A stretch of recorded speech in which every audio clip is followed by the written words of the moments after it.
Test, test.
August 10th, 2026.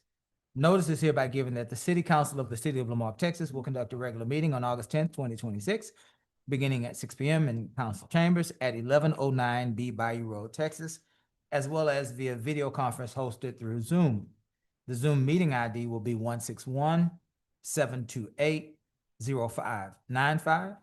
The passcode will be 163641. In accordance with section 551.127B of the Texas Government Code, the presiding officer and the quorum of the Lamarque City Council intend to be and will physically be present at 1109 B Bayou Road, Lamarque, Texas. This location will be open to the public, and the meeting will be broadcast at this location on Channel 16 and via YouTube. Council will meet for the purpose of considering the following agenda. The meeting has been called to order. Ms. Candace, would you give us a roll call, please? Councilmember Williams, Present. Councilmember Yancey, Present. Mayor Pro Tem Griffin, Present. Councilmember Lowry, Present. and Mayor Bell. Present. Thank you, Have a ma'am. quorum. Thank you, ma'am. As always, let's stand for our invocation and pledge. It has been the adopted custom of this council to ask that we recite the Lord's Prayer together, followed by the Pledge of Allegiance. Let's pray. Our Father, who art in heaven, hallowed be thy name. Thy kingdom come, thy will be done on earth as it is in heaven. Give us this day our daily bread, and forgive us our trespasses, as we forgive those who trespass against us. And lead us not into temptation, but deliver us from evil. For thine is the kingdom, the power, the glory, forever. Amen. Pledge allegiance to the flag of the United States of America, to the republic for which it stands, one nation, under God, indivisible, with liberty and justice for all. Again, we want to thank each and every one of you for praying for us and with us for this wonderful, wonderful city in which we live. Item 4, presentations. I don't believe that the Gulf Coast Transit District is available tonight. I'm scanning the audience. I don't see anyone. So we move now to 4.2, which is the ethics policy changes by the Borges Law Firm. And there is a member of the Borges Law Firm that is here with us today. And you are welcome, sir. You may approach, obviously give us your name. And we know that you are with Borges, and you may proceed with your presentation.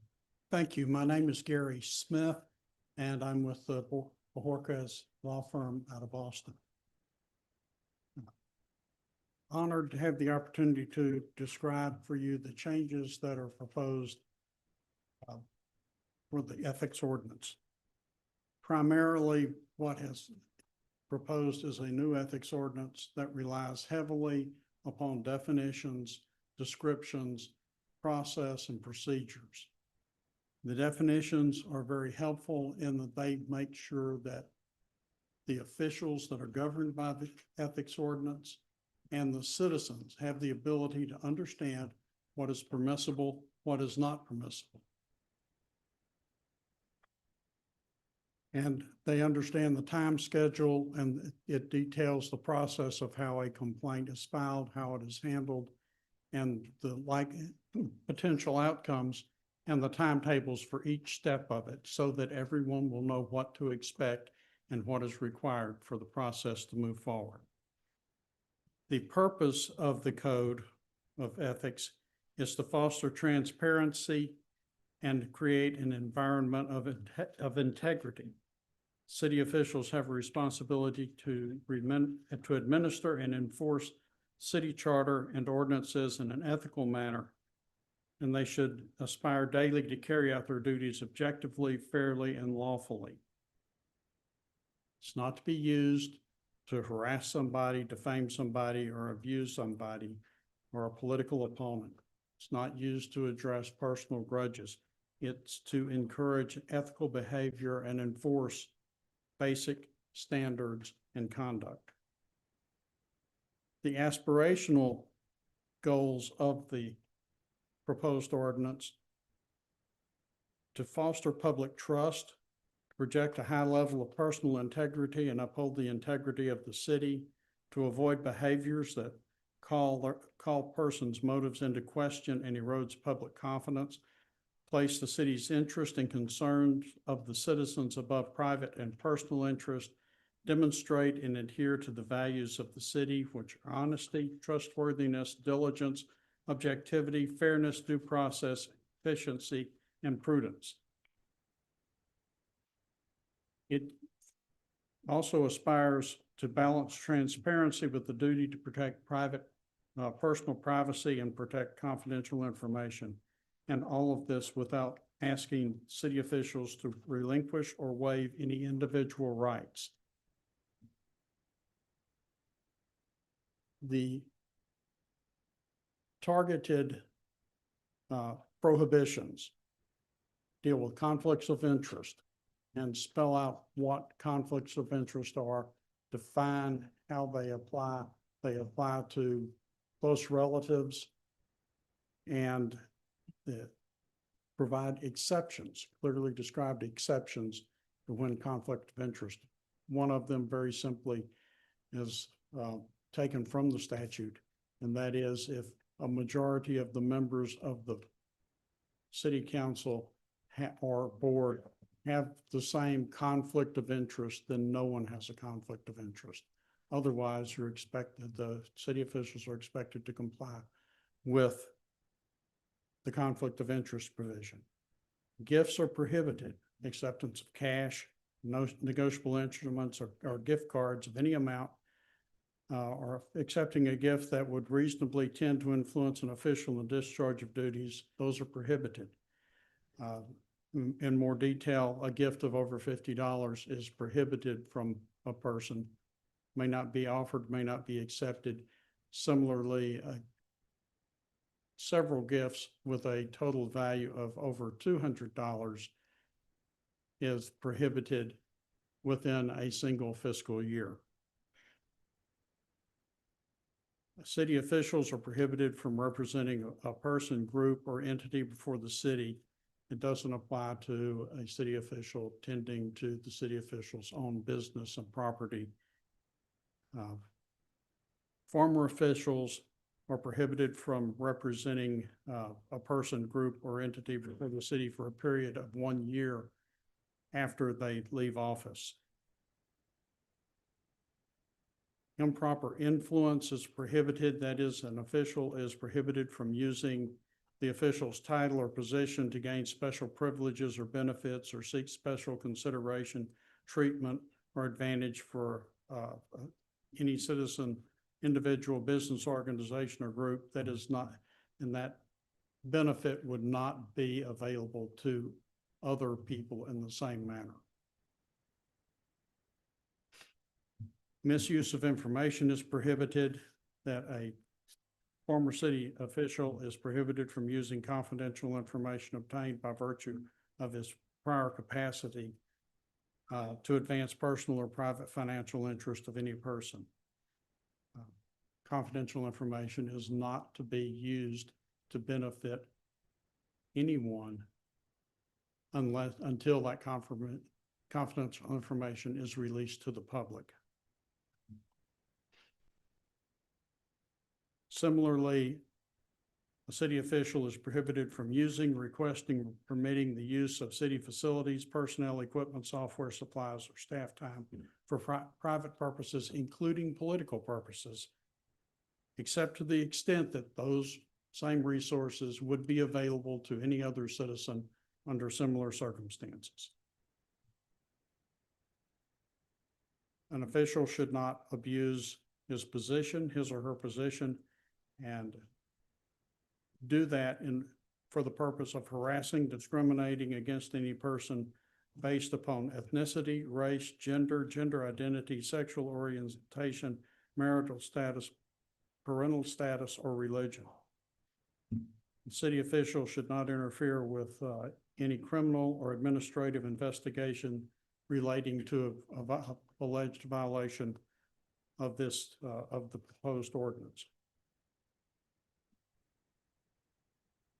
A former city official is prohibited within that 1 year period from working, 1 year period after leaving office, to perform work on a compensated basis relating to a city contract or arrangement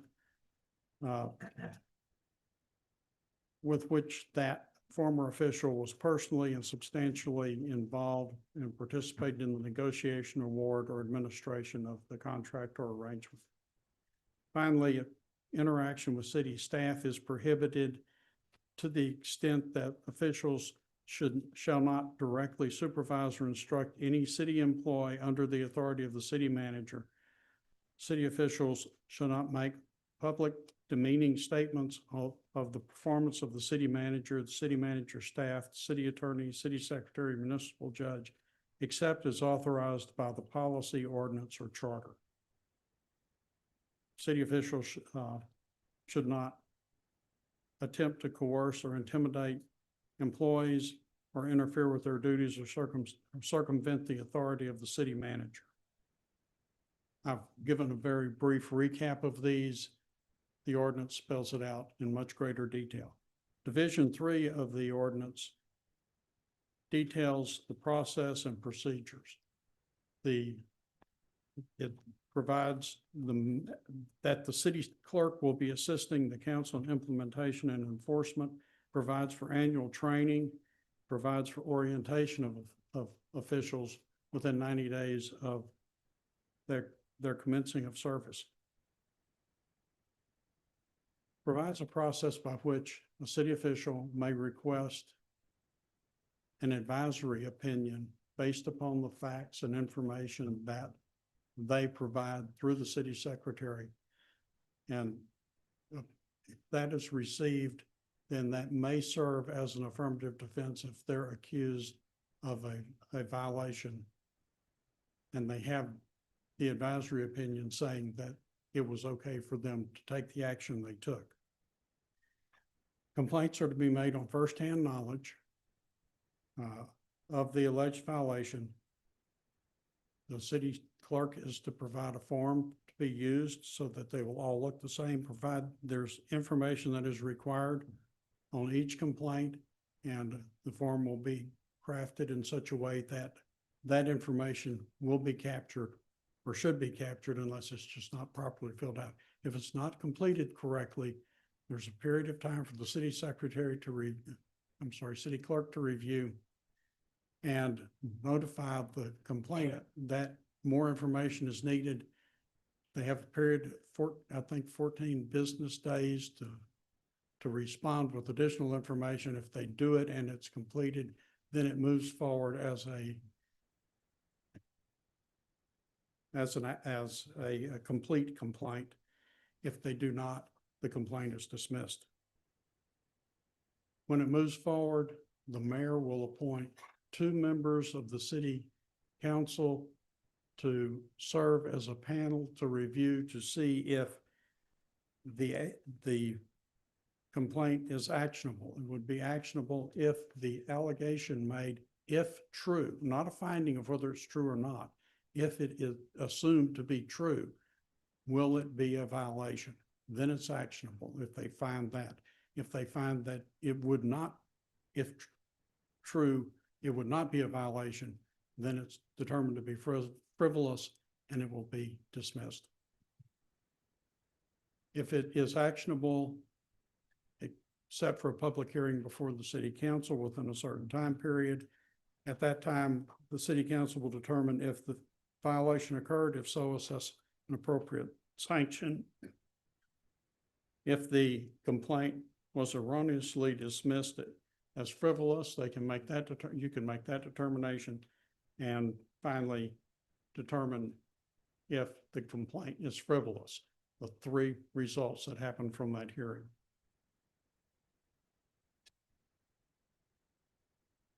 There are provisions for how the hearing is processed that allows for some discovery. The complaint will be dismissed if the complaint is baseless, if the violation did not occur.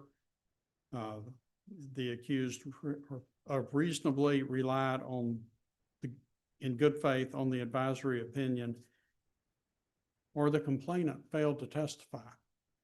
This ordinance requires, if you're going to make a complaint, you have to testify at the hearing. The complaint, by the way, has to be under oath. If the council determines that a violation occurred, it's may assess a letter of notification, which is the lightest form of sanction, a letter of admonition, or the strongest form, a letter of reprimand. The code provides how these sanctions, it provides a gauge or a guide for which sanction should be issued in it. If a member of a board or commission at a different level of sanction has knowingly committed or intentionally disregarded the code, and a serious violation, or as a minor violation has had a previous sanction against the person, then that board member could be recommended for suspension. If a vendor is found to have violated the code, the city council can recommend to the city manager that he not be eligible for any other contract or arrangement with the city for a year. And there's if there is a serious violation that appears to violate state law, the council can direct the city clerk to forward the public record to the appropriate law enforcement agency to review the facts.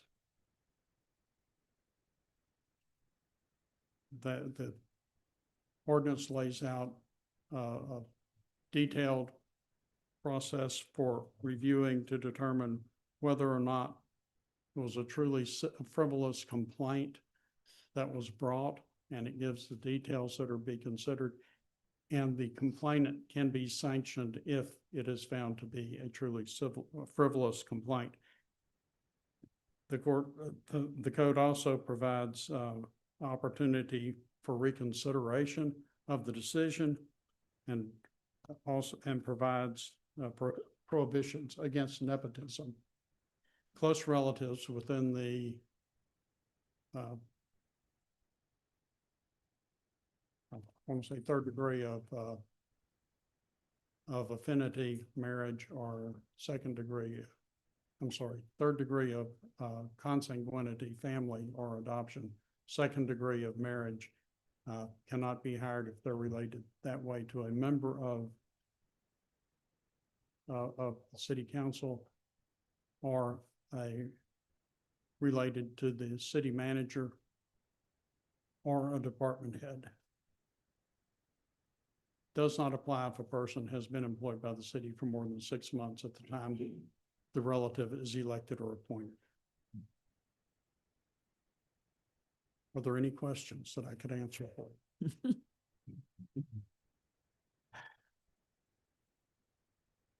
Council, do we have any questions about the proposed ethics ordinance or the proposed replacement of the ethics ordinance?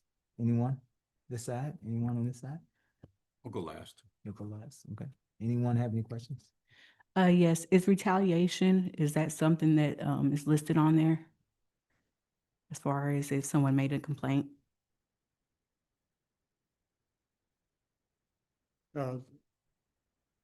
Your question is, if a person filed a complaint and then actions are taken against that person because they filed the complaint, Yes. would that action be taken by a city official?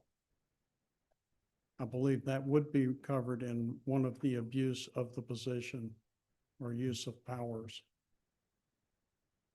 Okay. I don't remember it being expressly stated, but I believe it would be captured under one of the prohibitions. And as far as suspension, how long would that be?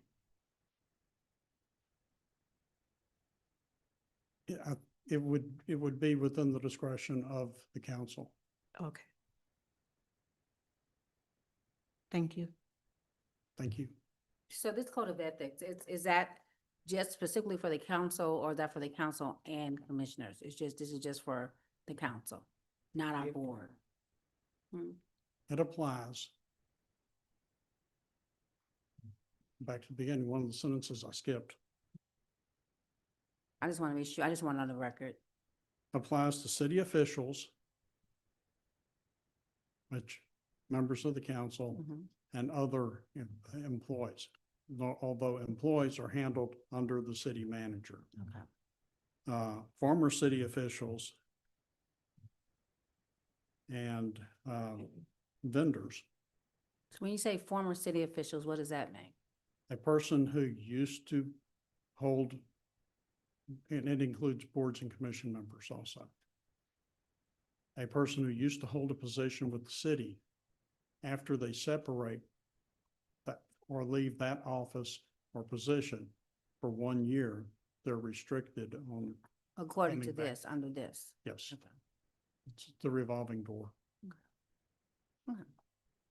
That's all I have. I have, I have none. yeah, ma'am. Mr. Lowry. I got a lot here.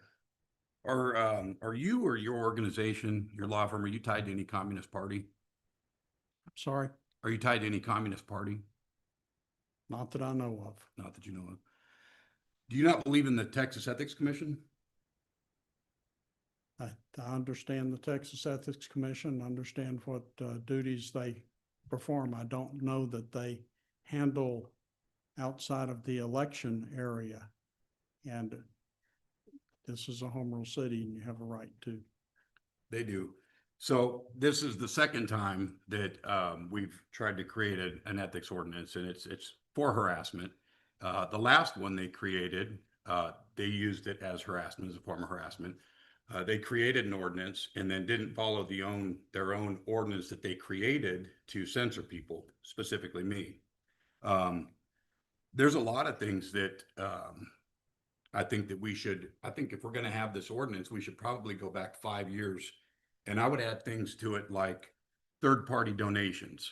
If you, as an attorney, you probably know, if you've been involved in any type of political stuff, to donate third party is not only a state felony, but it's also a federal crime. Cash donations over $100. That is not only a state felony, but it's a federal crime. Bribing developers for contracts, that is obviously a felony. Political posts, having a public relations specialist post for a specific mayor or council member, that's taxpayer funded lobbying. When you're using taxpayers' resources, a staff member to create flyers and brochures or whatever, share propaganda, that's also a crime. To me, it's just going to be another form of harassment. An advisory commission, me and the mayor, we don't see eye to eye. I've been trying to dethrone him for 5 years. I fight corruption. Okay. I don't like people committing crimes against the taxpayers, specifically the dog track where we had tens of thousands of dollars in bribes involved. I have the text messages. I have the copies of checks. I have the wire transfers to prove all that. All these things that I'm bringing up to you and bringing forward, these are all things that are actual events that happened here in the last 4 years. And the mayor gets to appoint 2 people to be the harasser or the person that attacks the person that they want to go against. Highly, highly, highly inappropriate.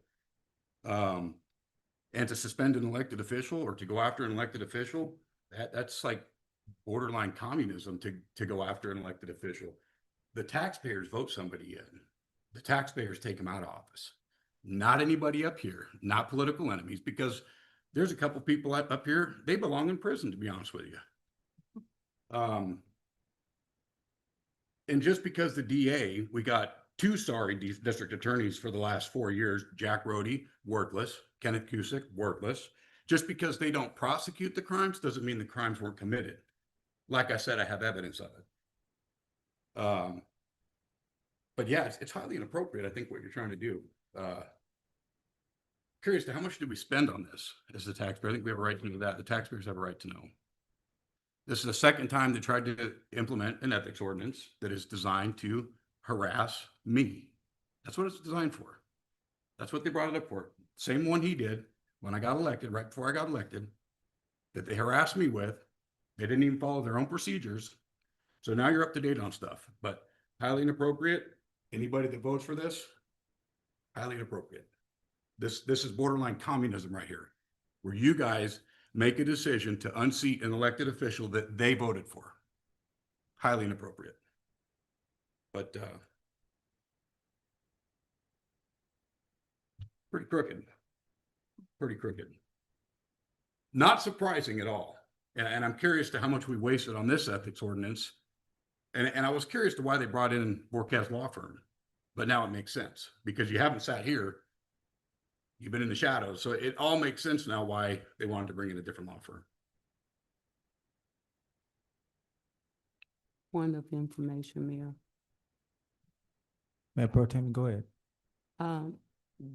Just for public knowledge, I was the one that brought this to council. Not Mayor Bell, not Councilwoman Yancey.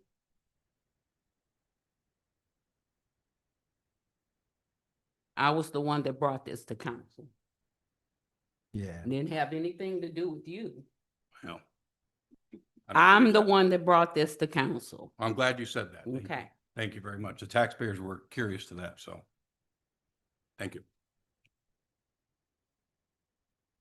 Anything else, Mr. Lowry? Not yet. Okay. Well, my only response to that would be, I believe it was you and former Mayor Pro Tem Compion Yes, sir. that actually wanted the Borges law firm as our city attorney. Yes, sir. You chose them. Mhm. Okay. Anything further? All right. Sit tight. We'll be right back with you. Thank you. Item 5, citizens' participation limited to 3 minutes per person. Comment from the public will be heard at this time. Any person with city-related business who has signed up to speak, the council may speak for 3 minutes. If wishing to speak, give the mayor or the presiding officer your full legal name, your address, and the item you wish to speak about. In compliance with the Texas Open Meetings Act, the city may not deliberate on comments. Press *6 to mute or unmute yourself if you are participating via telephone. If you're participating via the smartphone, tablet, or computer, on the Zoom platform, there should be a microphone icon at the lower portion of your screen. If you're here with us in person, there is a podium and a microphone at the center of the aisle. You will have 3 minutes. The timer will be on both of our video screens. If you are unable to see that, Ms. Candace will slowly raise her hand, not to distract you, but to give you an idea that you're about 30 seconds away from your time being completed. Again, it is an honor to be a part of the great state of Texas, but even a bigger honor to be a part of this great country, a country that was founded on the First Amendment right of freedom of expression. And we welcome that right. But as a community, we are asking, we're requesting with respect that we treat each other, if at all possible, with kindness. It is a request. It is not a law, nor is it a rule. And we thank you for respecting the 20,000 folks of this great, great city. Are there any persons online wishing to speak? Very good. Let's move to those people that are here before us tonight. Mr. Augie Molas, good to see you, my friend. You're up. You're up first. Good to see you again, Mr. Augie. Name and address for the record, please. Augie Mullis, Saltgrass subdivision. Council, how y'all doing? I Hi. come today because I was going down 1764 at noon today. Those new street lights, who foots the bills for that? On 1764? Yes, You sir. mean the installation? No, who pays the light bills for those lights? Because they stay on 24/7. I don't care if you went at 12 o'clock today, at 3 o'clock today, at 5 o'clock today, and they've been on for the last 3 or 4 months. I've told y'all the last time I come up here to talk to y'all, but y'all don't really give us any answers. Y'all just listen to what we have to say. And I think that's a big problem with this city, the way it's run like it is, because everything gets talked about, but nothing ever gets done. I talked to the chief, the fire chief earlier. We have a leak at the fire station. It's been leaking for a year. And he's told me they came and worked on it today and they're supposed to fix it tomorrow. But, I mean, it's terrible. It's getting fixed, so I don't really have too much to say about that. Other than that, that's it. Oh, one more thing. On the west side of I-45, we don't get channel 16 over there.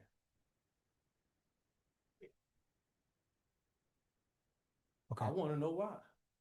We don't get it. You sit here and you say on TV, it's being showed on channel 16, YouTube, this, that, and the other. But on the west side of 45, we don't get channel 16. Mr. Magoo comes on. That's it. I'd like to see it come on over there though. Mr. Molders, do you mind, point of information? Do you? You come to my house. Yeah, no, listen no to worries, no worries. I get what I'm trying to ask you Oh. is, what is your, if you don't mind answering this, what is your, provider? Is it Xfinity? Is it just? Xfinity, yeah. Okay, thank you. That's it. As you know, we don't respond, but there's somebody in this room that should be able to help you with the answer to the street lights. Well, I'll give you my address and my phone y- number. I would like an answer for somebody. I Mis- really would. Mr. Ferguson, can you get one of your staff members to help him before he leaves, please, on the street light? I'm right here. He's looking for a staff member. Oh, You go back there, they'll get your name, number, and email, and we will send you. You got too much to do. Answer. Thank you, Mr. Augie. Who is this council person? He's in B. He's with Miss Williams. Robert Mischich. Welcome, Robert. Name and address for the record.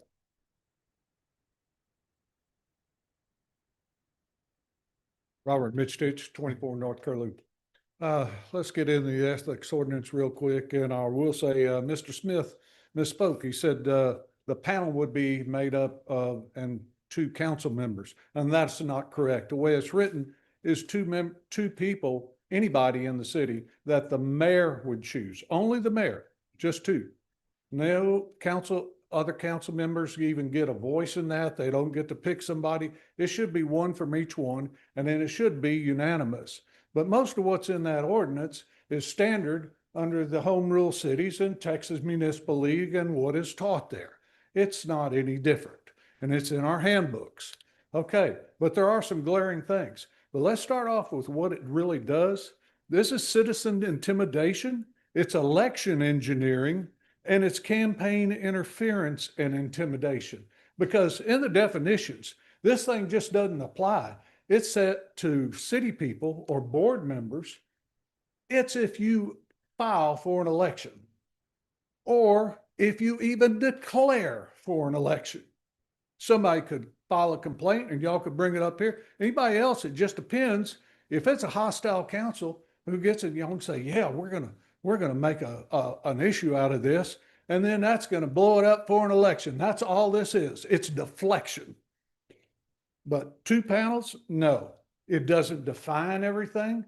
And as far as the courts go, as far as what's posted on social media, that's back and forth. And you got a council person right here, Mayor, that just got educated to that along with a past council person, because they missed on all 8 counts of their lawsuit. Oh yeah, because I attended that. Not one of them. There's things in here that are not defined. It's legal weaponization. If you could actually bring a lawsuit against somebody for a frivolous complaint, oh no, that doesn't fly. none of this. And you can't go, you're not going to be able, even under this, to remove an elected official. But what this also does is give you, Mayor, the power and the council and just two members enough to go and order a lawsuit against them. And it's enough where it's the way it's worded is that y'all could end up the firing of department heads or anything else, and it wouldn't be the city manager. This won't fly. And the other thing is, it doesn't matter who wrote it. Gus, you and your firm will be tagged with this thing, and it will get a lot of publicity. And this thing will get overturned if it passes, but I don't think it will. It's going to get a lot of publicity. And this only demonstrates that there's two of y'all that are afraid, and this is panic mode, and it's deflection about the management of this city that y'all have been over, and it's about this budget. And you can smile all you want, but this is your problem. Thank you. Thank you. Thank you, Robert. Brandon Kantowski. Hey, Brandon. Nice to see you again. Name and address for the record. Brandon Kantowski, Council, Mayor. So I didn't know what that guy was talking about, that lawyer. I didn't understand a lot of that stuff. There's a lot of stuff I didn't understand, so. I think we still have problems with the city. I know we still have problems with the city. So, I still want the records. Ms. Nancy, if I can address you for a second. I know that you, like to push for records in other cities and other counties. When there's some type of incident that went on. There's some type of incident here. And, I'm being blocked from records that would probably prove a certain point. They're trying to block a body cam footage because it has a birth date in it. Whippity-doo, a birth date. I wonder what somebody could do with the birth date information. It's kind of wild. But it gets deeper than just the city, though. I went to court at Galveston County just this past week on the 6th, and I saw something in the county that was very deeply disturbing. And it goes along with the same thing that my neighbors have been trying to accuse me of. I've been trying to hold these people accountable. I came to the code enforcement, the police, nothing happened. Okay, let me take it to the courts. And now I see the same thing going on there. So I don't know what's going on here in the county. But like I said, it's part of the darkness, you know. It's very disturbing, very, very disturbing, you know, especially when I have all the evidence. Although I have a lot of evidence about it, and I don't know anybody's motives. That's one of the key parts too, people's motives. Now, whether they're trying to hide and shield themselves from accountability, I think that's a main thing. But God knows the motives, and I believe he's going to hold them accountable. So I just know it's going to keep getting worse if we don't start doing the right thing, being honest, open, transparent, doing research on companies and contracts that we get involved with. So thank you for your time. Thank you, Ms. Kantowski. Point of information, Mayor. Yes. What district does he live in, Brandon? See, See, okay. Mr. Clarence Caldwell. Welcome, Ms. Clarence. Name and address for the record, please. Clarence Caldwell, Parish Grade, Lamar.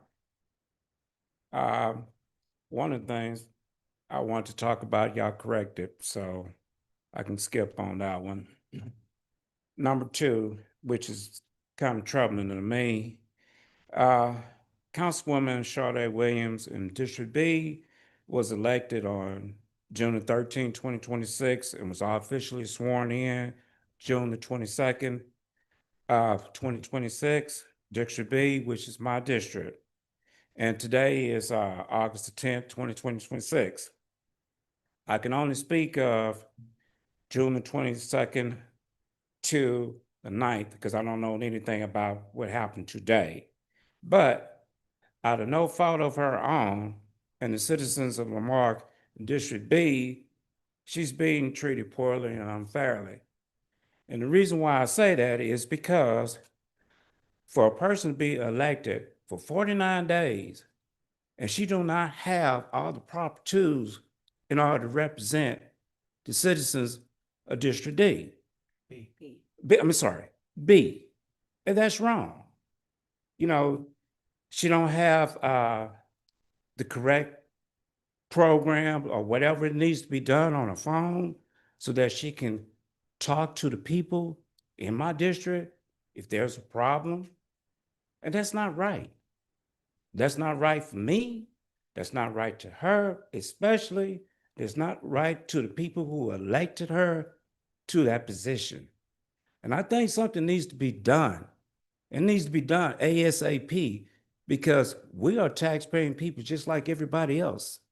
And I think that she needs to have everything that she needs to do, have in order for us, in order to get stuff done. And that's a major problem. And that really needs to be taken care of ASAP. And whoever's responsible for that, they need to have a nice little talk. If I was in that position, they wouldn't have a job. I promise you that. I also commend her for coming, making calls, and actually coming and talking to the people in that district and trying to find out what the heck is going on. And also the stuff that's gonna get somebody seriously hurt, if not killed, because I've been complaining about it for the last several months. And when she physically went out there with me to see exactly what it is, Mr. Caldwell? well, I mean, this. No, time. Not what you're saying. Your time has run out. Yeah, I understand my time is Yeah. running out, but it seemed like that 3 minutes is not enough for if a person has a serious issue for them to get the problem that needs to be brought to y'all taken care of. Because if not, what's gonna happen? Yeah. Attorney's gonna get involved. I got you, Mr. Caldwell. I can't let you continue because the 3 minutes has expired. I hear you. But 3 minutes are standard across our But can I say one? Mr. Caldwell, I cannot. Okay, I cannot. I'll I will- call you then. Thank you. All right then. Thank you. All right. Mayor, can I make a factual statement? Yes. It's my understanding that Councilmember Williams heard that her email is functioning, her city cell phone is operable, and she does have her iPad. So. Okay. Is that right? I'm having trouble with my phone. Okay.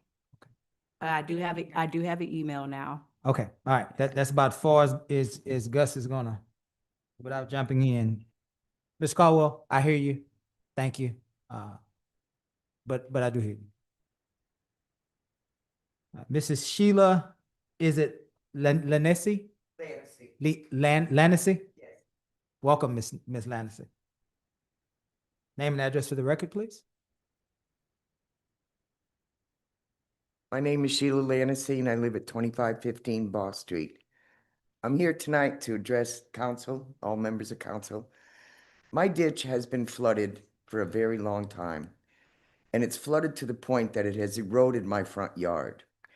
I've called Roads and Bridges umpteen times in the last month and a half, which they have come out and told me that there's nothing wrong with it, that the grass is blocking 15 inches of water in my ditch. That just seems improbable to me. I'm sorry. 4 inches of grass cannot hold back 15 inches of water. It has to evaporate in order for it to leave my ditch. It erodes my front lawn 2 feet since I've lived here, which has been 11, 12 years.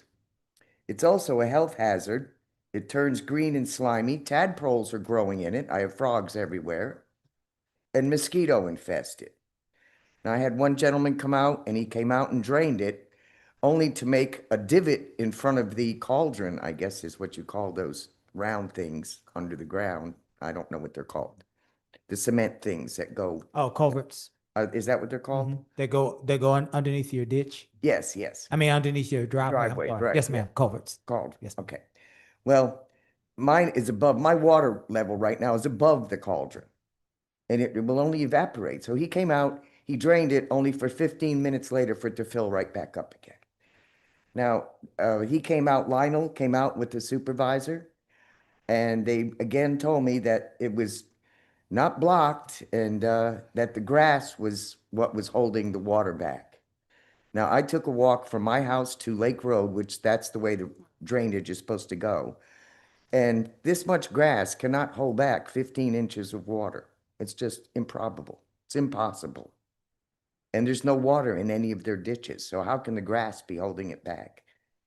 What it needs to be done is Mr. Moses, who used to be on roads and bridges, he came out one time with some sort of reaming ball and went through those cauldrons because the property next to me is covered in. It's all covered in. So I'm thinking possibly one of those cauldrons is broken and cement, a big chunk of cement is falling down and blocking the water. I don't know. Yes, ma'am. But something's blocking it and I really like something to be done Yes, ma'am. about it, please. Yes, Because I ma'am. have called and everybody just keeps kind of ignoring me and saying, well, it'll drain. Well, it doesn't, it evaporates and it takes a long time for it to evaporate. Yes, ma'am. I totally understand you. So if someone could come out, I don't know who I should be calling next to address this problem, but it really needs to be taken care of. Because I'm the only one with water in my ditch. Everyone around me's got maybe an inch or two of water in their ditch, but I've got over 15 inches. Yes, ma'am. Thank you. Can you Miss- give me your address again? I'm sorry? Your address? It's right here. Is it? It's 25, Miss Yancey, it's 2515 Boss Street. You live in District A. Miss Yancey is your Okay. I elected didn't know. representative. Even Yes, the ma'am. district I live, I'm sorry. Yes, ma'am. No, I'm getting ready to give her, she's getting ready to, I'm sure, take that number down from your form. And then Mr. Ferguson, who's our acting city manager, it sounds like he's also taking the address and the number as well. I mean, just evidently there's something blocking it. Yes, It ma'am. has to be. Yes, ma'am. All right. Thank you very much. Thank Have you. a nice evening. Again, we want to thank each and every one of you for the participation that we had in our citizens' requests for hearing. We certainly take every comment into consideration, and we pray that God will lead us certainly to address those needs that were brought to us tonight.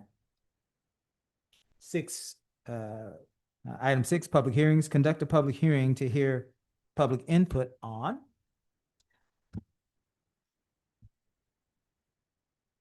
6.1, ordinance number letter O-2026-0012, amending chapter 17, article 3 of the Code of Ordinances entitled Coin Operated Amusement Machines by amending section 17-54 to add a definition of eight-liner and by adding a new section 17-61 to prohibit the operation of eight-liners and to declare eight-liners a public nuisance, amending section 17-60 to reduce the license fee for amusement redemption machine game rooms, providing a penalty to not exceed $2,000 for each offense, providing a repeater clause, providing a savings clause, providing a severability clause, providing for a codification, and providing for a publication and an effective date. Item 6.2, ordinance number letter O-2026-0013, adopting the 10 Texas traits of good government as guiding principles for city council, committees and advisory councils, officials, employees, and contracted employees, providing for implementation and application, establishing standards for conduct and governance, providing a severability clause, providing an effective date. Ordinance 6.3, ordinance number letter O-2026-0014, granting an electric franchise to Texas New Mexico Power Company, a Texas corporation. Regularly scheduled meeting. It's closed at 6:56, Ms. Garrett, and the public hearing is opened at 6:56. Are there any persons online or in person seeking to speak to item 6.1? Are you a person seeking to speak to item 6.1, Yes, Mr. sir. Ross? Name and So- address, Mr. Ross? James Ross, 414 Avenue D. Just curious, when this does go in effect, are we going to reach out to some of our local convenience stores and such that have some of these games inside there and let them know to get rid of them, and how soon those letters will go out to them? Thank you. Very good question. Mr. Ferguson, do you have an idea of what that looks like if this is passed tonight? If this is passed tonight, there will be letters. We'll make sure that letters go out by the end of the month. Thank you. Thank you, sir. Any other person seeking to address item 6.1? Mr. Caldwell? Yeah, does this right here also affect, I mean, I don't do it, but does this affect people who have these 8-liners at their own personal homes, and they also provide gaming for people at their own personal homes? It's a good question that I don't have the answer for. Mr. Knable, is that something you might be able to address? And try. Those are illegal lotteries and they're banned. They're banned now. They're illegal under the penal code. So In your home, in the restaurant, in the yeah, convenience we are. store? Yeah, all we're doing is conforming y'all's ordinance to To state state law. law, okay. Yeah, that's all we're doing. Okay, so so it's illegal at their own personal home to order to buy the same stuff? Yeah, that's what the ordinance is doing. It's banning them across the city. Okay. I was just wondering. Yeah. Okay. Any other person wishing to speak to item 6.1? Let's move to item 6.2. Any person online or with us here physically that seeks to speak to item 6.2?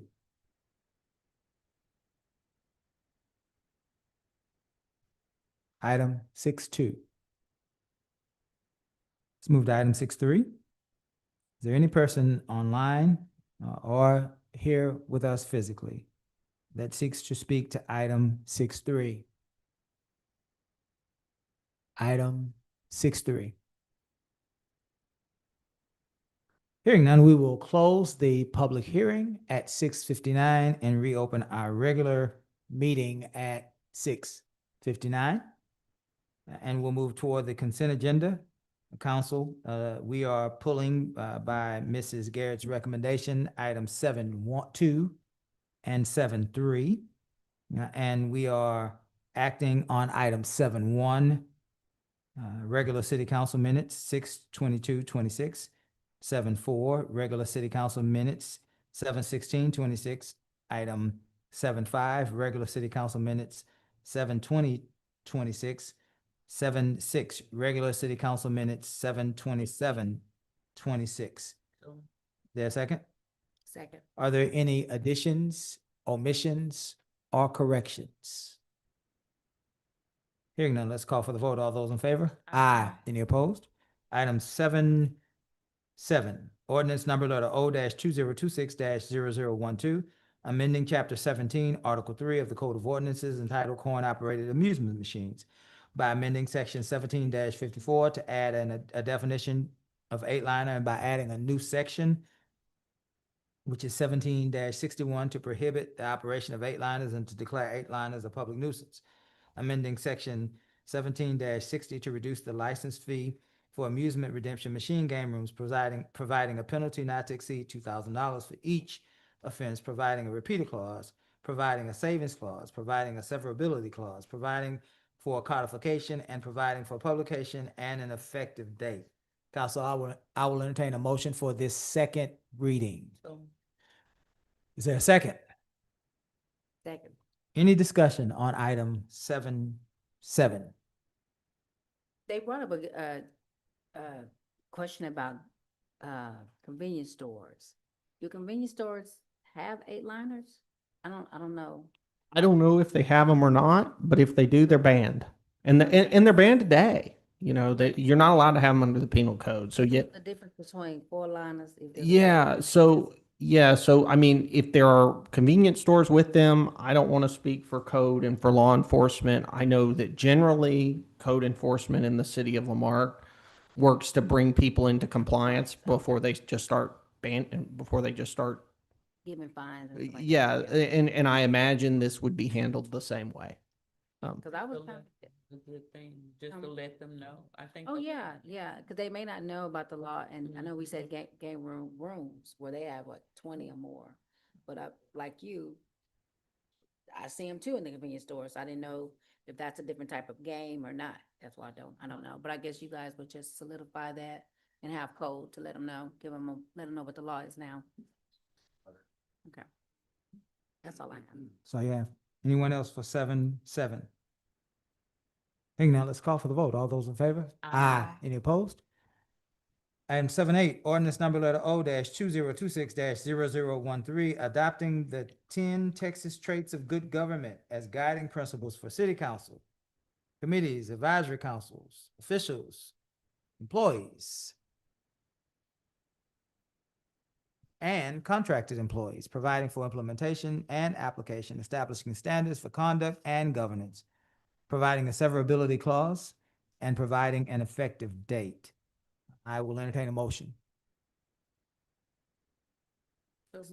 Is there a second? Second. Any discussion on this item? Hearing none, let's call for a vote. All those in favor? Aye. Any opposed? 7, that looks like 7-9, is that right? 7-9. Ordinance number letter O dash 2026-0014, granting an electric franchise to Texas New Mexico Power Company, a Texas corporation. I will entertain a motion for the second and final reading. The second, Second. any discussion? Hearing none, we'll call for a vote. All those in favor? Aye. Any opposed? Item 8, new business. Items presented to council for discussion and possible action. 8-1, ordinance number letter O dash 2026-0015, amending chapter 41 subdivisions of the Code of Ordinances of the City of Marque, Texas, providing a severability clause and providing for publication and an effective date. I will entertain a motion. So moved. Is there a second? Second. Any discussion? I have a question. Ms. Griffin? It says that the purpose of this is to extend the application submittal from the 10th calendar day. Yes. So I prepared this in at the request of Ms. Holly. So state law requires that the city approve plats within a certain amount of time or they're deemed approved. So you lose all discretion. They're just approved. So what state law also allows cities to do is to adopt a calendar, because off the top of my head, I couldn't do the math. I apologize. But you could be faced with a situation where a plat application comes in, but we can't schedule a meeting in time to actually. And so what this is doing is allowing the city to adopt a schedule that this is when we accept plats. This is when they go to the Planning and Zoning Commission for their recommendation. This is when it comes to council. And that was something that Ms. Holly had requested and that she had seen with her development experience. So. And it's something I've seen in other cities as well. And in case we don't have a quorum for the. Well, y'all will have a quorum for the city council, but yes, yes. All right, So. that was my question. Good. Any other questions on item 8-1? Hearing none, let's call for the vote. All those in favor? Aye. Any opposed? Council item 8-2 is being pulled. 8-3. Ordinance number letter O dash 2026-0017, discuss and consider ordinance number ordinance number letter O dash 2026-0017, repealing and replacing Article 2.04 of the Code of Ordinances, thereby enacting a new code of ethics, including providing for a repealer clause, severability clause, and penalty clause, providing for a publication and for an effective date. This is the first reading. I will entertain a motion. So moved. Is there a second? Second. Any discussion? Hearing none, we'll call for a vote. All those in favor? Aye. Any opposed? Oppose. Bring us a lawsuit. Council, thank you, sir. Council, 8-4, election contract is being pulled. 8-5, Gulf Coast Transit District interlocal agreement is being pulled. 8-6, the Marque Works Program, Memorandum of Understanding with Ready for Industry, RFI by E-Dynamic Learning. Consideration of approving a memorandum of understanding with Ready for Industry by E-Dynamic Learning, a workforce readiness program. This is brought to us by District A and seconded by District D. Ms. Yancey, did you want to start this discussion? Yes, I Okay. could. Is Mr. Nicholson on? Okay, I brought this because in times of uncertainty with our economy, and as a former worker that worked with TWC, was one of my first jobs after college. You understand that in times of when people are struggling with their jobs, struggling, as you all heard, the last job report was probably one of the worst ones that we've had in several years. And particularly because our city is particularly very diverse, the job unemployment is really hitting cities that look like us. And this program is being offered as a free program. I see it as a give back to our residents. I'm hoping that it can run through the library system. It's a micro credentialing program where you can, once you pass the quizzes, you can actually get a certificate that citizens of our community can actually put on their resume. And so I think it's time for us to consider our residents and what they are going through. There's not a week that goes by that I don't get a call about food, about services. And the reality of it is that our economy is, and inflation is eating up our paychecks. And so this is a program, a give back, because during times of uncertainty, this is a time America begins to train. This is a time you go back to school. This is a time that you start to update your skill set. And so this is a program that does that. So I want to turn it over to Mr. Nicholson to talk a little bit. Who is Mr. Nicholson, Ms. Yancey? He is a representative of the company Ready for Industry.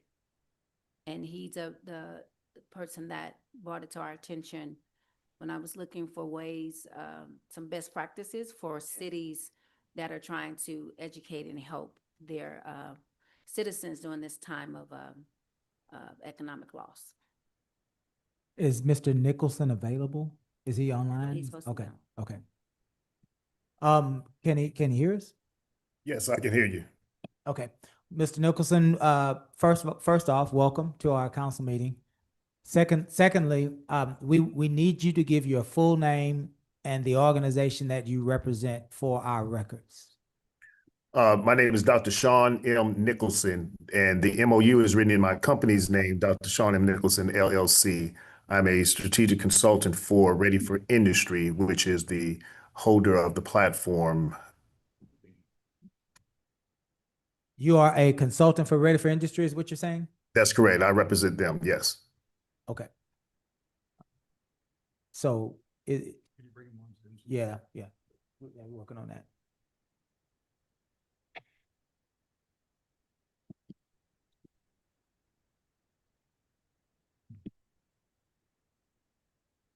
Are you able to pull them up? I done click on his video, his turn, on quick as you go, so we can. Mr. Nicholson, we need you to, is his video off, is what you're saying? No, I've tried to. It said I can't start it because it's disabled by the host. Okay, well, we're saying that the host has enabled you according to our IT department. Yeah. Yeah, it's not allowing me to. Okay, while they're doing that, Gus, is there anything that prohibits us from having a question and answer session as it relates to him while we are working on this? You have something to say, you can say it. Yeah, you pick and choose. I mean, it's. Okay, well, I haven't even answered the question. Yeah. Go ahead and answer, Gus. What I was gonna Okay. say is if he's trying to sell the city something, I think the citizens should deserve to see him. So that's what I was gonna say. And so while we are running this meeting, the point is to lay the groundwork. And so my question to you in front of all of us, including the people that want this to pass, is what is your recommendation right now? If y'all want to talk amongst yourselves, that's fine about this. I would wait to talk with him until his video's online. There It's he like is. there he is. So All right. All right, Mr. Nicholson, we see you, you see us, yes? Correct. You may proceed. All right. Thank you, Chairman, well, Mayor, and to the rest of the council. I'm here to answer any questions that you may have. Ms. Yancey did a pretty good job explaining the program. But let me start backwards from the end. What we're doing, I met with Ms. Barbara Holly and we came down to Texas. We presented this program to her at the time that she was interim. And this is a program that I'm running in 5 different states: Kentucky, Tennessee, Louisiana, Alabama, Idaho, and Virginia. And it is a licensing fee, but in lieu of the work that you're doing there in the Marque, we were willing to offer it at no cost as a pilot, be able to help the residents as well as the high school in the area. I ran workforce development for the state of Virginia in a particular region using a similar model, and it's effective. We're also working with urban strategy over in Galveston, Galveston as well with this program. So this is an opportunity for individuals in your city to be able to receive micro credentials in what I refer to as the Big Five: construction, manufacturing, logistics, healthcare, and IT. It's a 15 to 20-hour course that is self-paced. You can do it in 5 days, you can do it in 30 days. It can be proctored, or you can, as I mentioned, be self-paced. Very user-friendly. It gives or lends opportunities for people that are auditory learners as well as visual learners in the design model. So this is something that we wanted to offer to the residents as a help to be able to make them job ready and ultimately have family self-sufficiency. Before we open this up to questions, Mr. Nicholson, I wanted to make sure that I have the information that you shared clearly. You said this program, you said Kentucky, Tennessee, Virginia, right? Was there another state? Louisiana, Alabama, and Idaho. Some of these are represented with the city. Some of them are represented in the penal institutions. Some of them are offered with adult education, and some of them are in the regular school system. So it depends on the state. Depends on okay. The second thing I wanted to get clarity on before we open this up, you mentioned 5, or did you say 5 core disciplines: construction, manufacturing? What were the others? Construction, manufacturing, logistics, healthcare, and IT. And just for further clarification, these are overviews of the industry. What happens is a lot of times individuals, they graduate from high school or they take some courses, they do their financial aid, they get overwhelmed with classes, whether in a 2-year or 4-year class or course. And what happens is it gets overwhelming to them. This is a way to give them an overview of these industries prior to them even spending the money to get in there. That way they can see whether or not this is something that they want to do. It's 6 modules. You can't move to the next one until you pass each of the quizzes, but it gives you soft skill development, industry, glossary of terms, understanding what career paths are in that particular industry. Like I said, an overview of that particular sector. Okay. I'm going to stop there. I just want to make sure we got some of the basic information you were sharing. I'll stop there and I'll open this up to the rest of council. Council, do we have any questions for Mr. Nicholson on this item?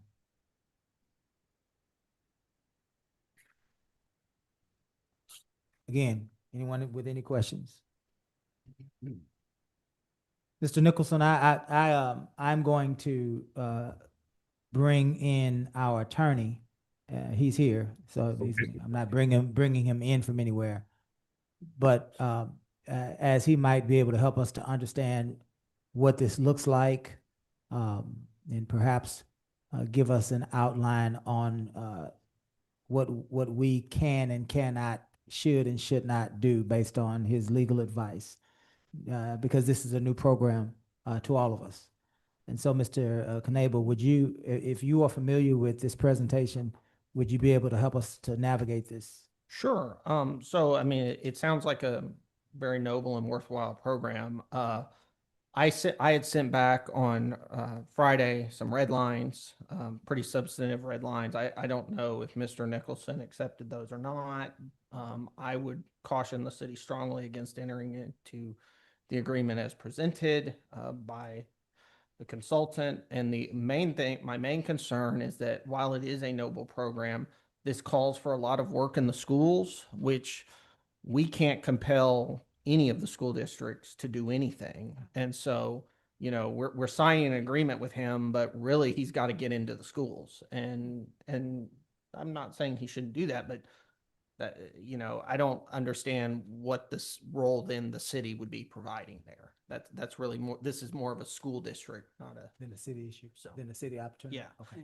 And my main, going a step further, I don't want to see a repeat of prior situations where we believe a great program is going to happen, but then the school district tell us no. But If, it's not. if I may, Go ahead. Yeah, Um, Mr. Nicholson, I'm sorry, go ahead. to the attorney, thank you for that. If what you sent me was sent to me by Ms. Candace, yes, it was returned, with those, with whatever requests that you had on there. And I think that's what's in display that you have in the agenda now. It's not a school program, it's a workforce program. What we were doing was offering a license as well to the schools, which we're in the process of getting with them as well. Now, I can extract that out of the MOU and the PO that I sent, but it's not just a high school or school program. It works with the American Job Centers. The American Job Centers years ago it used to be WIOA, now it's WIOA, Workforce Industrial Opportunities Act. This is what they are required to do, to be able to offer employment training to adults, dislocated workers, veterans, as well as young people that will fall into the ages of 18 to 25. So there's a lot of folks that will be in the high school that can benefit from this particular program, just from a point of clarification. So Mr. Nicholson, Yes, you said that this program, has found its existence in the school system. yes, It sounded like you said in, correctional facilities. Did I hear you say that? that is correct. And at one point in your presentation, you said in the municipality. Correct. So we are a municipality that is desperately attempting to curtail our spending, and any investments that are made with taxpayer dollars that are inconsistent with the basic services that we are by law expected incumbent to provide. Having said all of that, number one, the first question is, what does your program look like in the municipality? Number one. Number two, understanding that we are cash strapped. I want to ask this in a way that you could receive it. Understanding that we are cash strapped.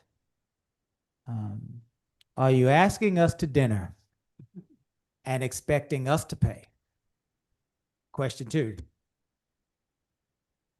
1, what does it look like in municipality? 2, are you expecting us year 1, year 2, year 7 to pay? It's okay if you are.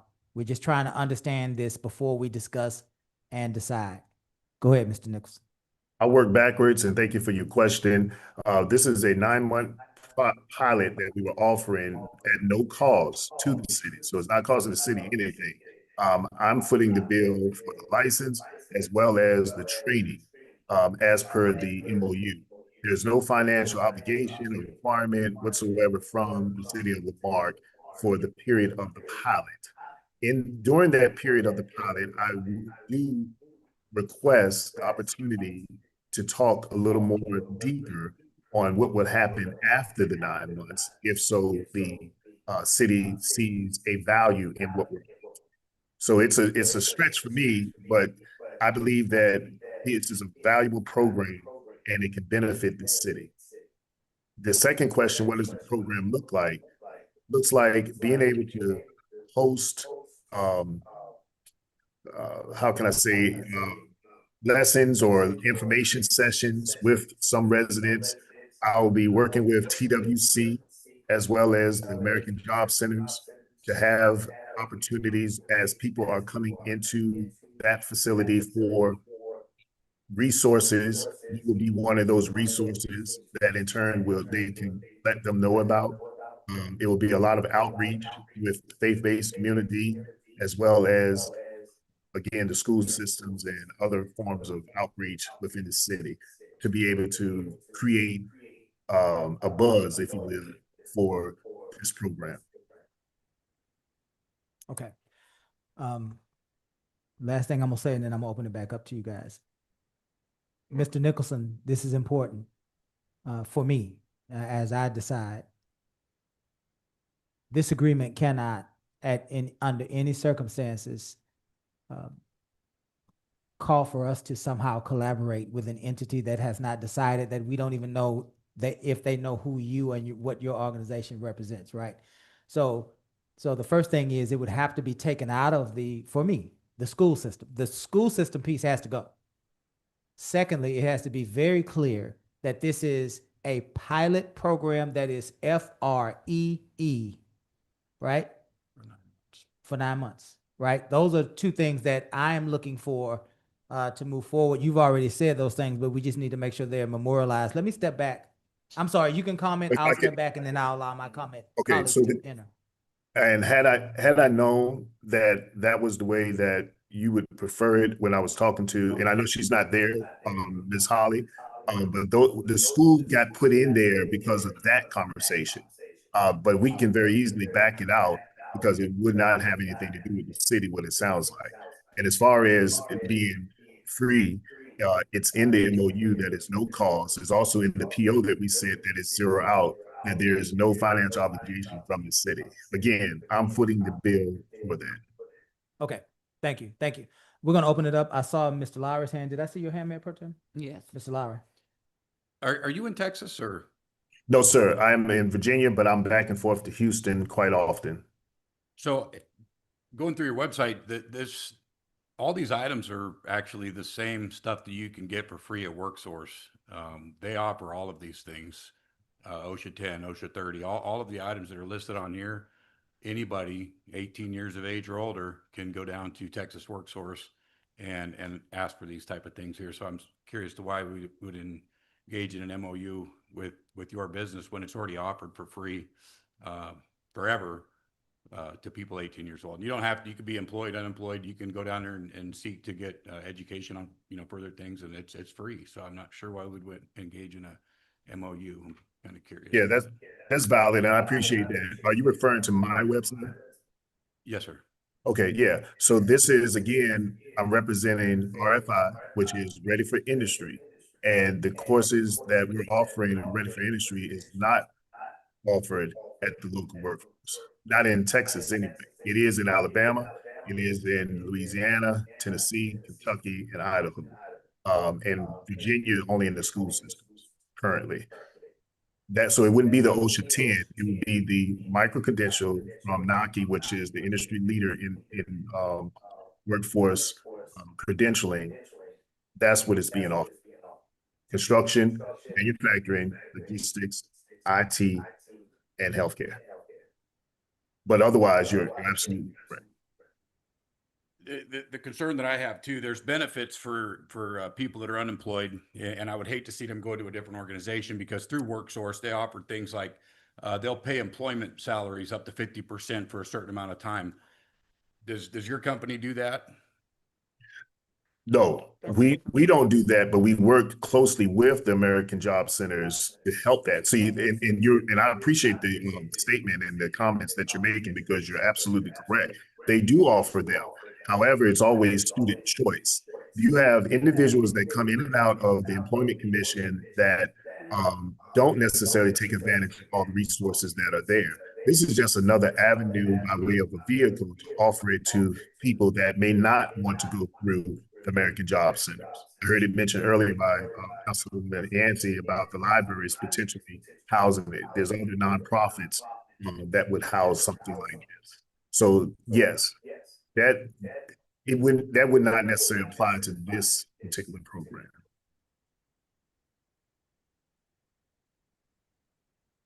Thank you. You good? Ms. Griffin? Just a couple of things. You would need a point of contact for the city, correct? And a space to work in while you're here for the 9 months? Yes.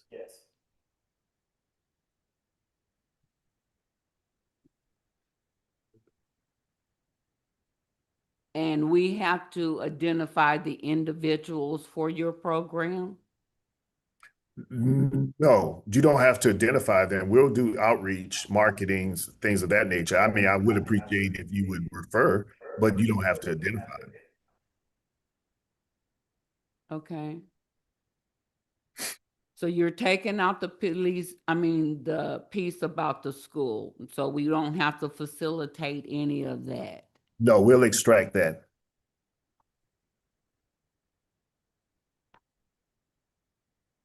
Okay, those are all of my questions. All your questions? Mhm. Anyone else on this side? No, I do want to say something. Though, there, I think to Councilman Joseph's question, there's a lot of different programs across America because we're doing everything online now. The issue has always been connectivity, right? The issue has always been letting our residents know this is what we have as an option at our library system. A lot of people don't, as a former person that worked with TWC as a job trainer, from 97 till about 2001, or 99, sorry. The issue has always been trying to connect these services to residents, right? And so this is just a give back to our residents to say, this is what we would like to offer you here from the Marque. Now, do I understand you are going to be working with our local TWC as well? That is correct. Okay. And And so also, to kind of combine them as well. Do you also plan to work with the college, with our community college as well, College of the Mainland? I know when we first talked. yeah, I have not spoke to them as of yet, but yes, they're in the pipeline to talk to. Okay. So, and this is a free cost to our residents to take these courses. And also to the council, this also could be something that we offer as community service through our court systems as well. That is correct. So that could also be an option. Only because, but it has to be, we will have to document it properly though. It would be something that they were able to participate in. Again, it's self-paced, so we can have it proctored and they come to one particular computer lab, if you will, and they can do it, or they can do it from their homes or wherever else they are on their cell phones or their tablets. So we're able to meet with them initially to get them signed up, get them into the program, and then we'll be able to have technical assistance thereafter. And the license covers as many people as want to run through it as you want. It's revolving. So if you say, for instance, the first 100 come in, they do what they do, we'll run another 100. So it depends on however many residents are interested in participating. I feel that veterans are top priority because they sometimes are looking to get back into the workforce and haven't quite understood how to transfer their current skills into a different career. You have your dislocated workers, those individuals that have lost their jobs because of whatever reason. They are priority with the American Job Centers. And then you have your uh, dislocated workers, veterans, and then, like I mentioned, your adults that are just looking for a job or a career. We're also, and this is the icing, we're also connected with the Marine industrial base, and there are programs that dovetail from our program that we can introduce individuals that are interested in doing that. We have about 200 plus positions through the Navy to build submarines that we're connected to. So I become a conduit to help navigate individuals that take the course and get the knowledge and then provide pathways to careers from there. So Gus, I just want to ask a quick question. Since now you're saying at no cost, is this something that has to be brought to council, or can the next city manager just determine, since there's not now no cost for the first 9 months as a pilot? Well, Want to know that. sure. So, this speaks to a workforce development program, and I don't know what the city's status is with that, and who he's going to be working with. I mean, I don't know. I don't know a lot of, like, is this going to be in the library in person? Is this going to be something, if it's only online, available only to you if you have a Lamarck address, then there's probably negligible city staff involved in that. But given the subject matter, I would think bringing it to council so that you all can make your residents aware, Right. would be a positive. But again, I don't. Yeah. Yeah. So that we can kind of work out some of the kinks.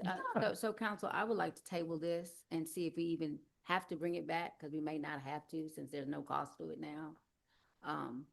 Can I make a motion? I wouldn't do that, Okay. because if you table it, it is definitely, Does it have to come back? Can it come it back? is, if you table it, it's coming back. It's gonna circle back on you. You can let it die if you want. But I would, it's in front of council now. Right, yeah. And I'm so sure- if you let it die and crawl in the wall, then folks are gonna think that No. you let it die and crawl in the wall for a reason, Ms. Yancey. Yeah. No, it's a great program. I mean, it's a great program. I just want to, because now I just want to make sure. Yeah, and I got so you. we I'm make sure we teasing, take but I'm out being the person. serious. Yeah, If you table it, No. it does come back Yeah. in all seriousness. yeah. But you done, I'm sorry. Oh, I'm saying, so you're saying if I table it. It may has not- to come back has because to you come tabled back. it. Okay. Right. If you let it die, then it doesn't have to come back unless somebody brings it back, is what I was just. Oh, okay. Yeah, I yeah, understand. yeah. Okay. Did you? No, I think our residents deserve, I think we need to offer something to our residents. We need to help our residents with their job skill set. And this is just an offer done through the library. Well, when I talked to Miss Holly, it was about we was talking about it being at the library.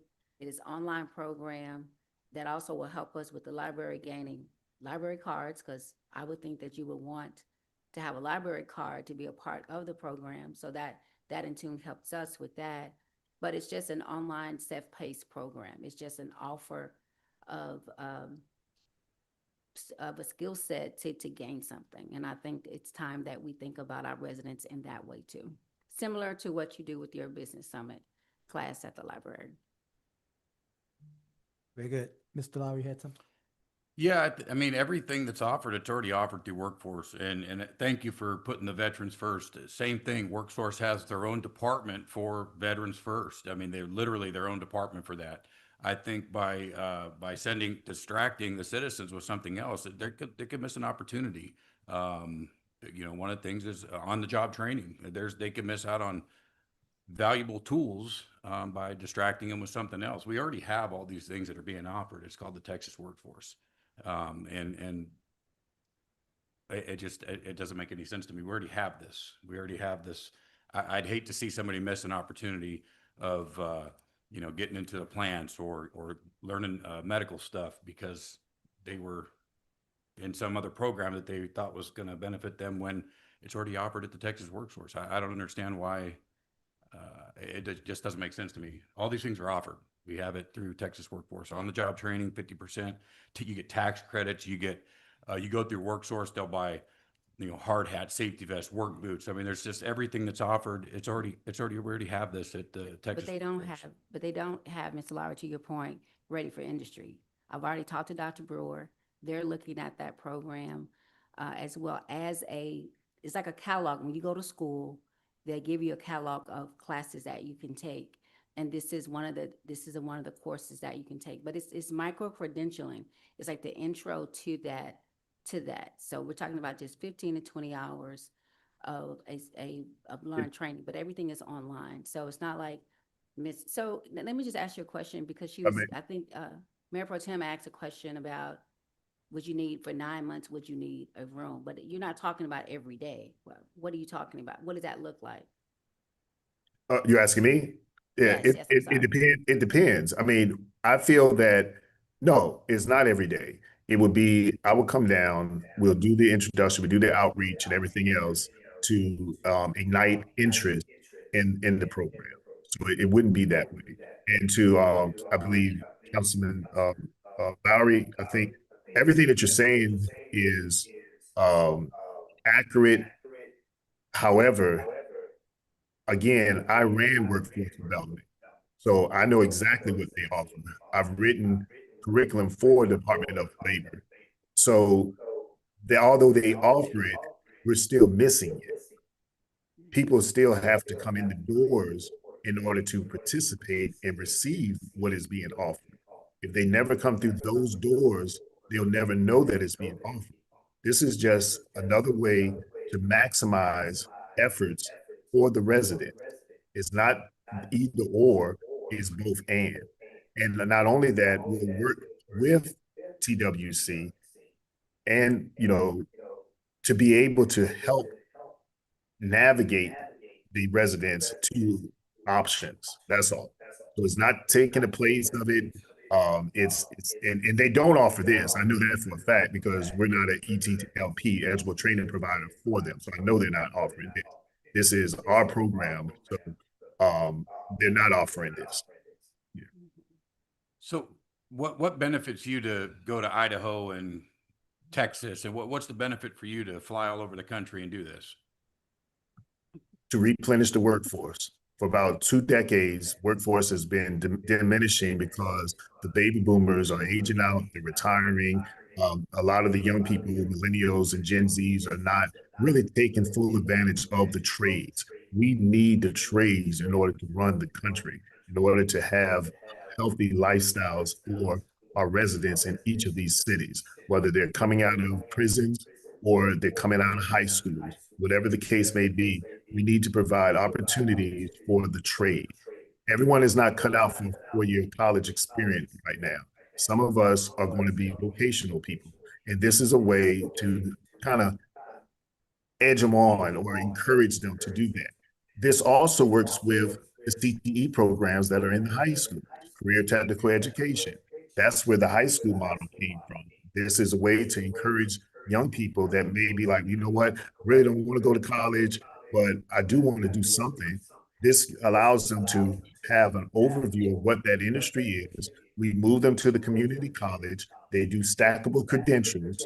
They end up becoming marketable for the employer. That's what this is. So my motivation is being able to help replenish workforce.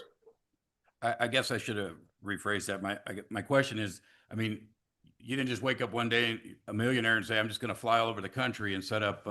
There's got to be something. What's the benefit to you or your company? There's got to be something in it. What's the return? Same answer. Knowing that I've replenished the workforce. I'm a tradesman. I'm a 3rd-generation contractor. That's where I started. I ran a construction company and real estate investment firm all the way up to the recession. I made it to 2010. I lost almost everything I had when the recession came, but I had a trade. I always had something to fall back on. I didn't go to college until I was 39. And now this is where I am. So everyone is not, I don't, everyone is doesn't not going to have my story, but they still have a story. So this is a way for me to contribute back to society, to the community, to people that may not have exposure to what's available. Also, let me mention this, because of the Pell Grant and the change in the way that that is, this becomes a prime opportunity for our young people to go into the trades. They would pay up to $7,500 for micro classes, not this class, but similar classes. So it's a revolving opportunity. I hope I answered your question. No, so what I'm getting at is there's got to be something. How do you fund this? There's got to be something in it for you to run an organization. Okay, thank you. So no, don't get me wrong. We charge for this. This sometimes anywhere between $5,000 and $10,000 per license. So I'm just not charging the city of Lamar. And we do have funders that actually the Navy that helps with a lot of offsetting our costs to be in these different states. That's what I was getting at. Thank you. Okay, sorry about that. Let me say this to, Yeah, and then we're gonna start wrapping this up and Okay. take some action. Go ahead, Ms. Yancey. one of the things when I visited the White House last May in 2025, when I went with Bayhat, I gone a little bit earlier because Trump had with Paula White met with some faith-based leaders, and they talked about these training programs and trying to make sure that there was funding. If you are noticing what the Trump White House has done is try to make this type of learning more affordable, about vacation and training. If you look at the language of what's happening, because to Councilman Lowry's point, everyone can't go to college. Everyone is not for everyone. So now there's a swing back in education to talk about the trades and to get people into those trades. But again, this is an online software program that is being offered as a resource in the library to our residents. It is a choice for them. It is a choice to know that their city is looking for ways to educate them, not just provide roads and clean cities, which we've done that. We're doing that. We're looking at that, but also to help them with their quality of life. And then again, we have the College of the Mainland, we have TWC, and now we have what I call Marque Works, an opportunity for you to come in and get these services for the next 9 months. Not after 9 months, we look at it again. It's something we want to continue or find sponsorship for, to offer that to our residents. I think it's time that we signal to our residents that we do hear you and we do see you, because homelessness is a problem in our state, and especially in Galveston County. We have families that are moving in with each other. We now have multi-generational households where nieces and nephews are moving in to their parents' homes again because of what's happening in our economy. So I didn't really think we would take this long on this, but what we're trying to do, what I would like to do, I have the largest district, but one vote, is to signal to our residents that this is just an offer. And that's all it is. It's an offer to improve your skill set. Yeah, I think we get it. I think that. What did you say, Ms. Williams? Are you saying something? Go ahead. I really think that's a good idea, and I support it. Okay. If I could, Mayor, just one quick thing. Petersburg, Virginia, population of 35,000. I ran a similar program from 2017 to 2020. Petersburg in and of itself was 2.4% unemployment.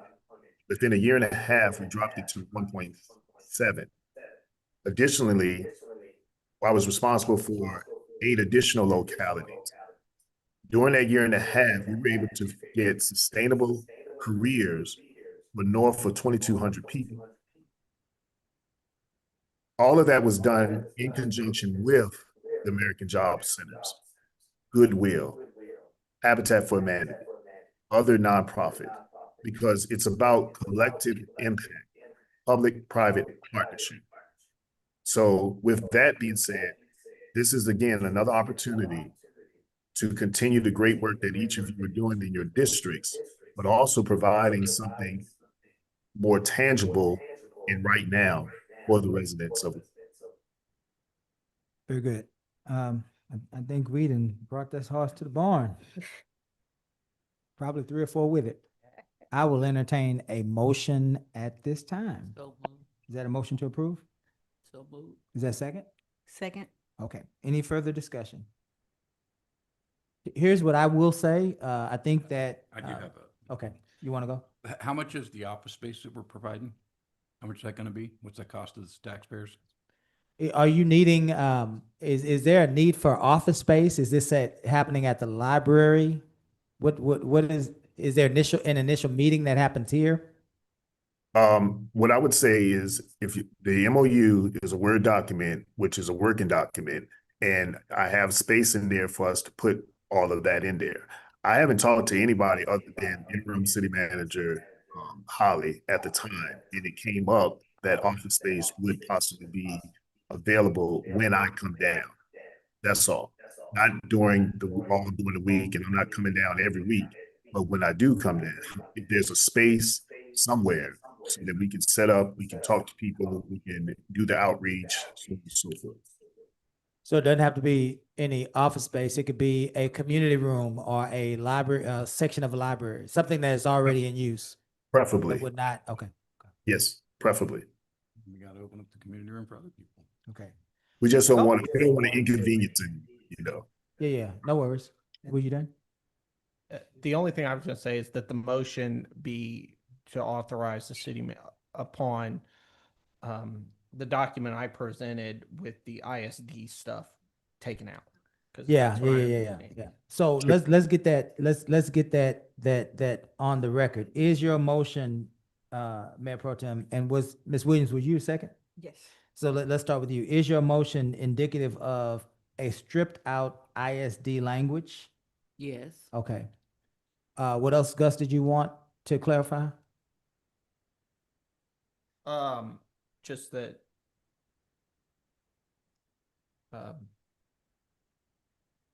I'll get with the staff to find out the space where, Okay. if there's space available. Okay. I'll get. So this motion includes Miss Griffin, tell me if I'm wrong, stripped out ISD and workspace that is, do we put that in, Gus, or is that what you're asking? I'm trying to understand what you need. I don't need y'all to put that Okay, in. I'm okay. just All right, telling we y'all won't. how's that? Okay, so council, It's already in there. do we all understand what the motion is at this point? Okay, any further discussion? Here's what I will say about it. I think that it is important that we are able to provide for as many opportunities for young people to find themselves and find opportunities for them to be drawn to, for them to pursue, for them to choose.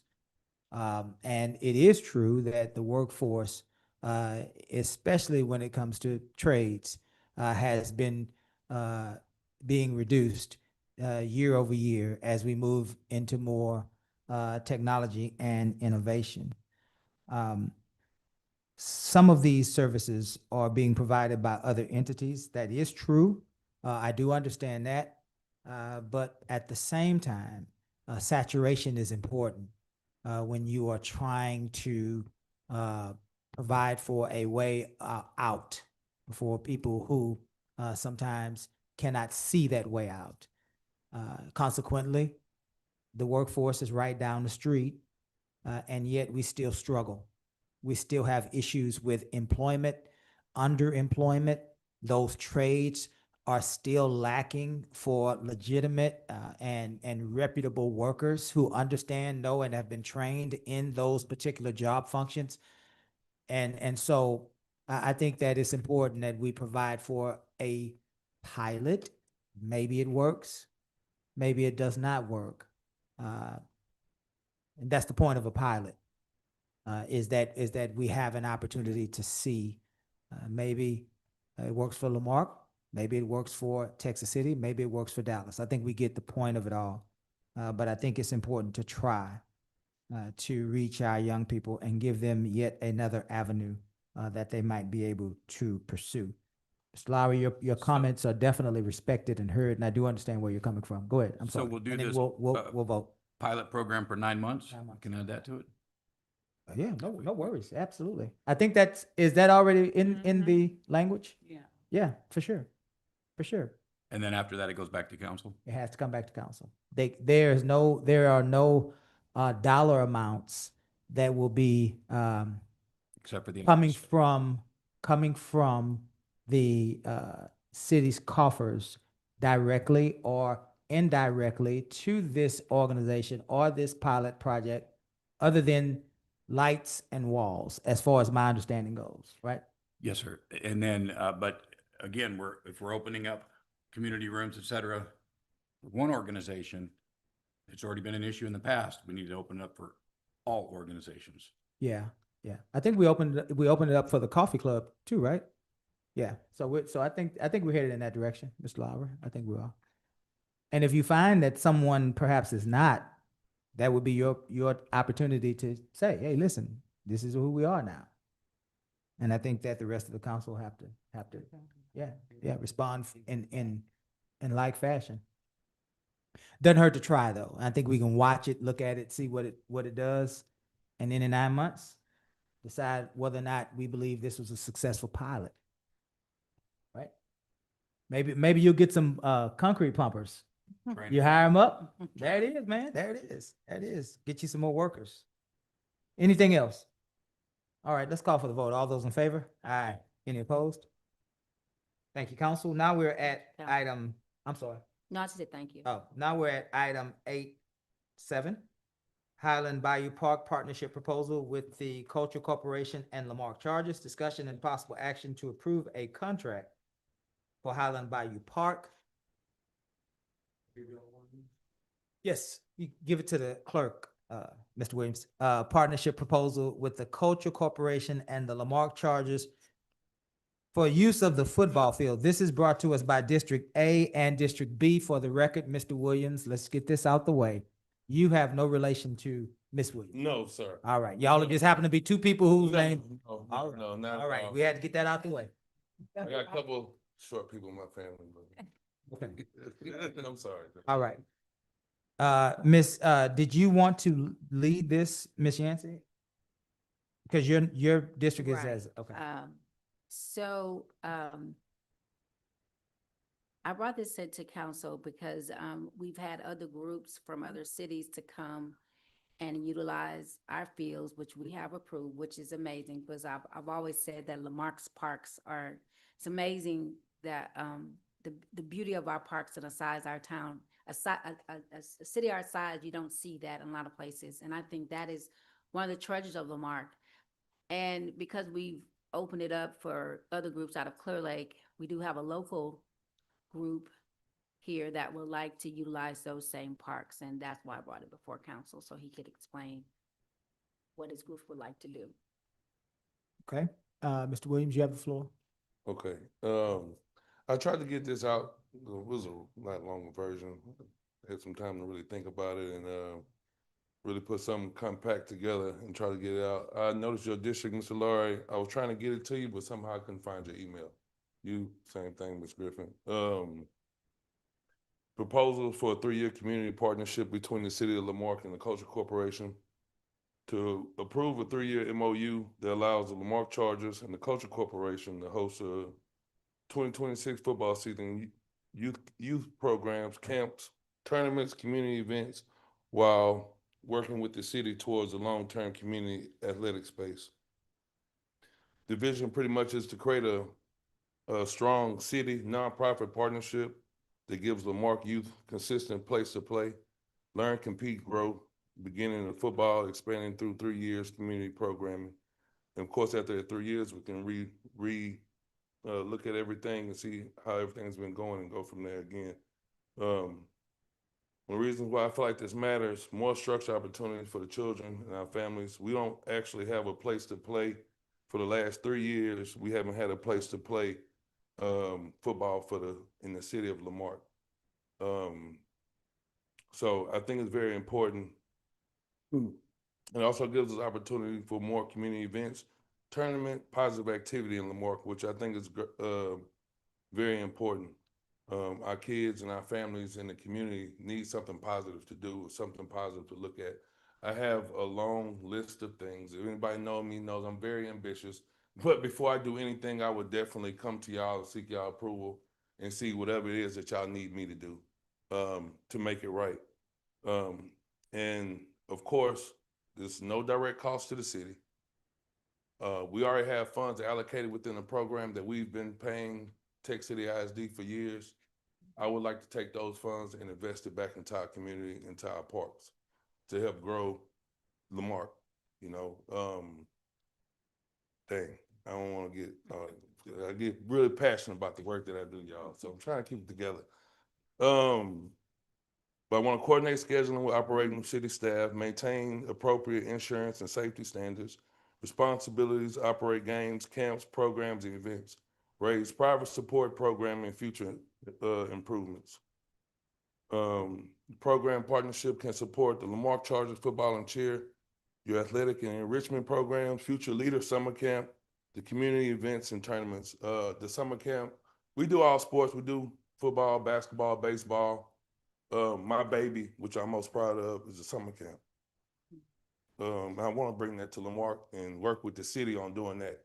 If I only had a space to deal with the city of Tech, with the school district on Tech City side, we haven't had a chance to bring it to Lamarck side and support again, the city of Lamarck and our kids in Lamarck. So I would like to work with the city going forward to structure that, to make sure that the summer camp is on Lamarck side this year, and being able to fully work with, like I said, the city and partner with the city on this and do it the right way, I feel. So the ask is to, again, approve this MOU to be a partnership so I can help play our games. That's the most important thing right now. Our first game is in like 2 or 3 weeks. Our first home game is like 2 or 3 weeks. And I know with the support of, you know what I mean, you guys in the community, Mr. Loftus, oh, he's gone. I'll be calling Mr. Loftus, y'all don't even know, I'll be calling him. Because I'm not ashamed. Like, when I need some help, I'm gonna call somebody. But to get everything up and going over the next 2 weeks. So I'm looking for approval tonight, y'all, to get this park up, to get this field up and going, to so we can have a successful season. I'm not looking to build a stadium right now. Just a quality field with level playing field, paint some lines, get the goalposts and the scoreboard over there, and we'll be good to go for this year. And I already got people, like I said, that's even no cost to y'all. Like, I got people in place that's in line. I'm blessed right now. I don't know if y'all know Mr. Kurt Green. Mr. Kurt Green ran Lamarck Tigers for years. He helped develop Mayhem Park. He's coaching with me this year. Gerald Ford, retired guy, been dealing with the youth forever. They all are excited about getting back and helping to get this done pretty quick. So I got some great people behind me. I'm probably gonna be calling Joseph too for some help. I know he's gonna have some resources to get stuff done. So that's where we at with that, y'all. Any questions? I have a couple of questions. Mayor Pro Tem? So I've read this, but I don't see what you just said on here. So Which part? the part about us needing to move the scoreboard That was and on the an initial field goal. email that I sent to the city clerk. I'm sorry. So that was on an initial email that I sent to the city clerk. Because out there at Mayhem Park with the field and stuff, where we literally had just put new fencing, goalpost, scoreboard, all that is sitting over there at Mayhem Park that's not going to be used, haven't been used in the last 4 years. So I figured we could put that to use. My other question is, So there's no cost to us.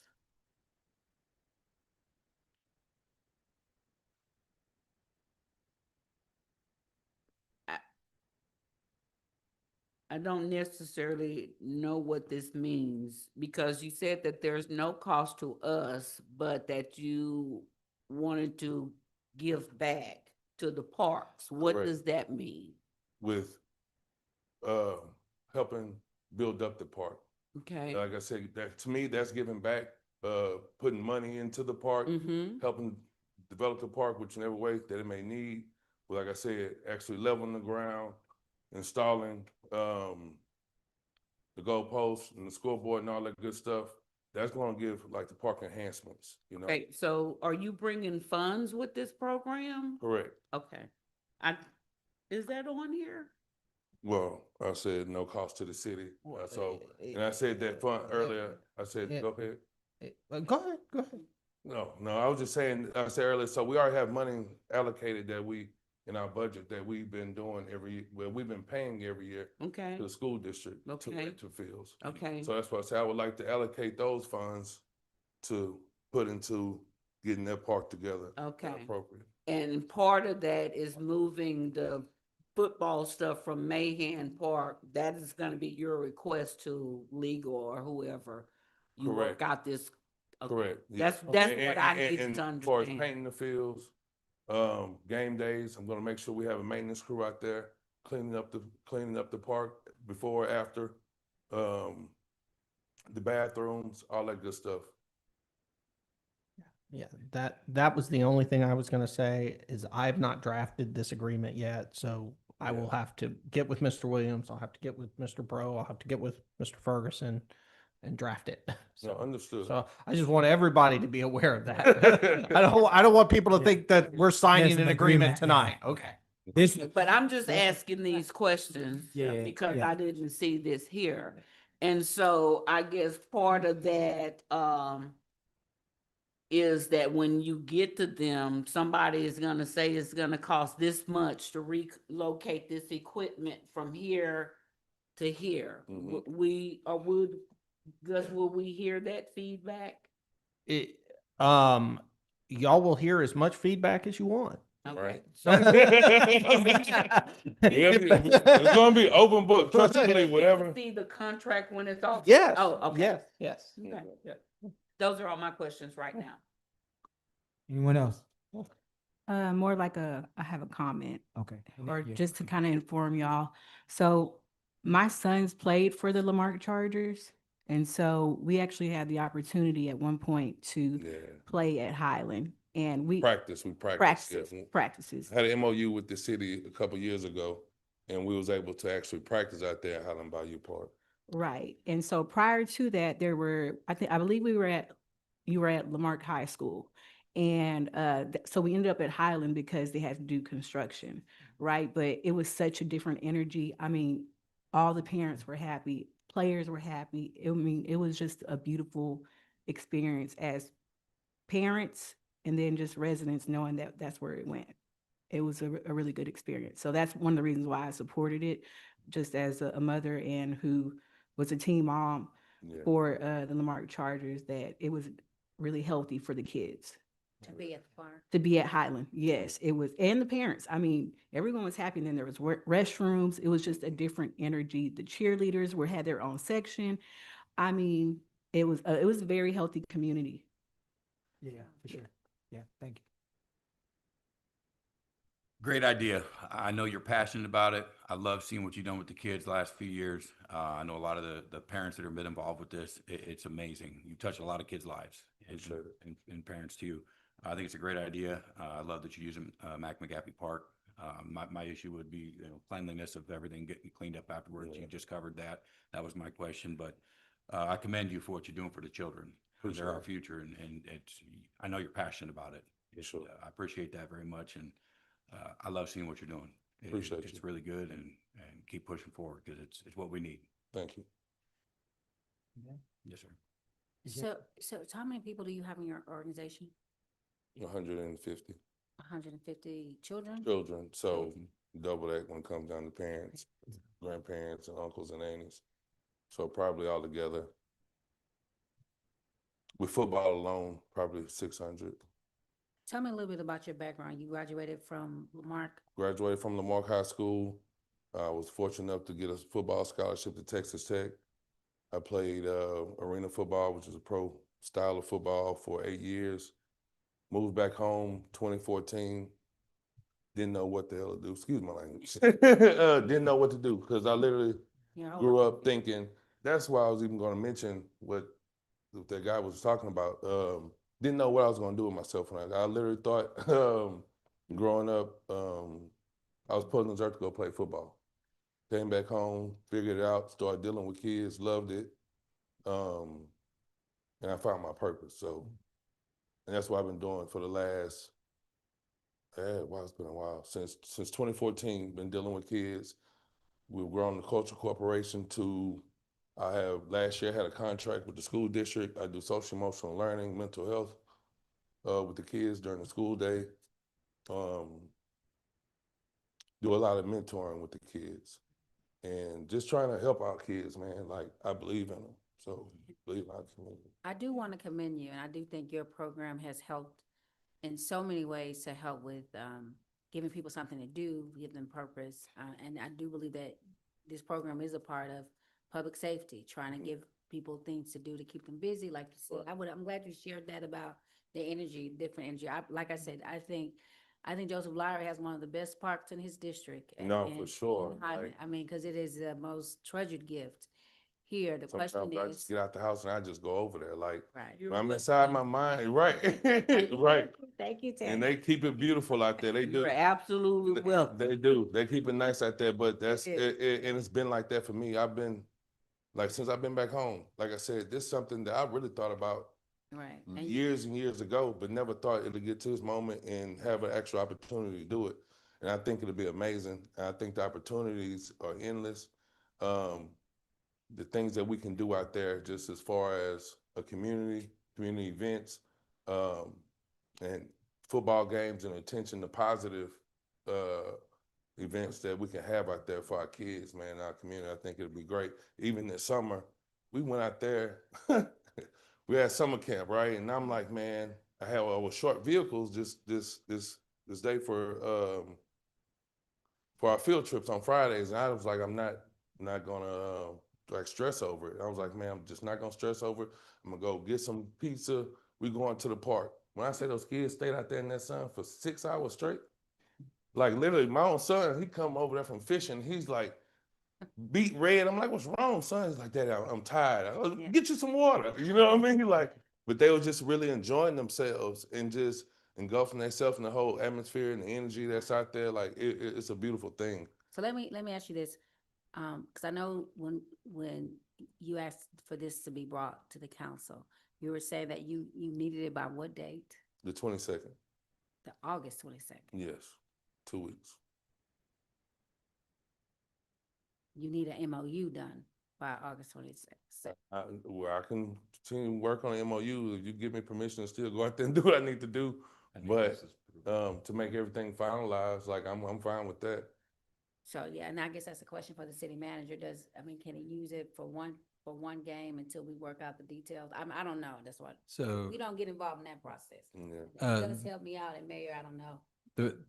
The main two concerns, and these are easily the things that can be worked around, but if we don't have an MOU, I'm very hesitant to let somebody move goalposts and scoreboards, and even free. Like that's a lot of risk the city is absorbing, right.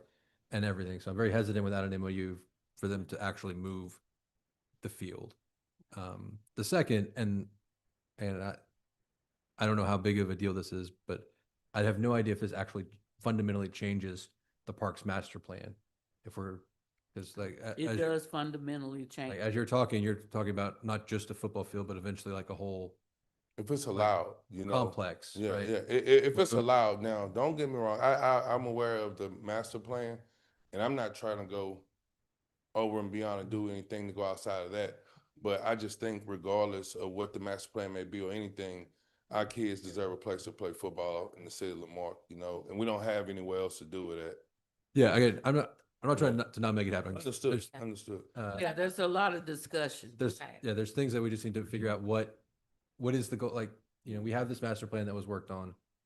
If we want to make a change, that's fine. And we just bring it back up and make the change and do that. Or we get rid of the master plan altogether. and No, start- worked really um, hard. But the bigger concern, the more immediate concern is Yeah. It's there's no way we can let you move the physical things, without any. whether it's leveling or moving goalpost scoreboard without an MOU. Okay. That just puts the city and its property and the parks at too much risk without So that. Gus, Um, how long will it take to get the official MOU together on you guys outside? That's gonna be a pretty, that's not gonna be a August 22nd, Jared. Understood. Because he has to create the memo. First of all, he has to probably have some sort of conversations with all of us. Yeah, I would have to talk to Mr. Ferguson and Mr. Bro about the logistics. I will say, as Mr. Williams has said, he's had an MOU with the city before. There is an MOU with End Zone now. Right. My point being, this won't be something from scratch, so that should help speed it up. Is the 22nd doable? Probably not, but But don't we have a meeting on the 17th? I think we have a So, special meeting on. it has not officially been called, and Oh, okay. when we get there, we're actually going to ask that it be the 19th and not the 17th. That's. You're already coming in on the 19th. That way, just I'm sorry, did you? But- were But getting you don't ready have to say nowhere to something? go right now. do you? Mm-mm. I don't. I can possibly reach out to the city of Texas City and coordinate, because the Texas City Stings play over there. Texas City, of course, Dickinson plays in Dickinson. So I will have to, probably partnership with another city for us to play our home games. Gus, do you think we could have it ready for the 19th, the MOU? I have no idea. And I will say, while this is important, It's not that. I didn't say that. Y'all need to get a budget and a tax rate adopted too. And that's where whatever y'all choose and whatever y'all choose for a budget and a tax rate, I got to get that for y'all too. And hire a city manager. Bring bring The contract to yeah. y'all. Don't get discouraged. I'm not. Don't get I'll discouraged. figure it out. It's doable, but not by the 22nd. And again, we're talking about moving Some things. the football stuff from Mahan to Highland Bayou Park. And there's some in the meantime and between time discussions that have not happened yet. yeah. It's all I'm saying. Yeah, but like I get as far as the hazard of it, you know. But again, like I'm 7 years as construction superintendent building middle schools, have that background, and the guys that I'll be working with have the same, you know, type of experience. And that's not a lot of work, just to be honest, you know. That's type of stuff can get done in 2 days. You know, with the right equipment, the right people doing it, it can get done in 2 days, the right way. So, I know it sounds like a lot, but it's not a lot. But I'm less concerned on how long it takes and more concerned about the insurance and legal risk of if something happens. Yeah. Well, is well, where- additionally, like, the current setup, the baseball field that was out there got taken down because of an event. And so now we have this other group that's out there. And so what Jared wants to do is actually move the football field out there. And so the question becomes, is it where he wants to place it gonna conflict with events that we have or interfere with the groups that's already out there? That's Yeah, I mean, there's like real, like, you know, there's real logistics. correct. That's what Yeah, I'm that we gotta concerned figure about. out. Yes. Would have to get figured out. And Gus just Yeah, walked out. yeah. They just Is that- finished on the 10th. They finished on the 10th. Today was their Oh, they last day on finished the on the contract. 10th. Yeah. Oh, they're done. Yes. Okay. Oh, But 15. their season. I'm sorry. Yeah, their 15. season. And they never even did anything out there. I don't think they had a game or event or anything out there in the entire summer. Okay. When is your second home game? Got the dates.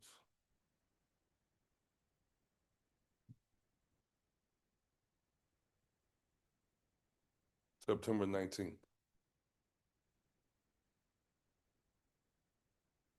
And then after that, it's October 3rd, 10th, and 24th.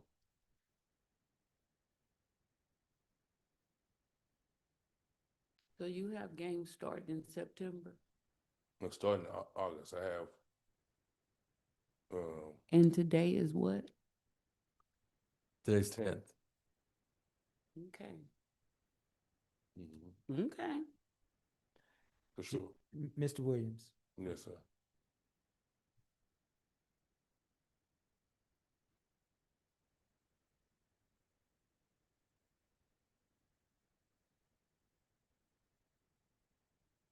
It's a lot.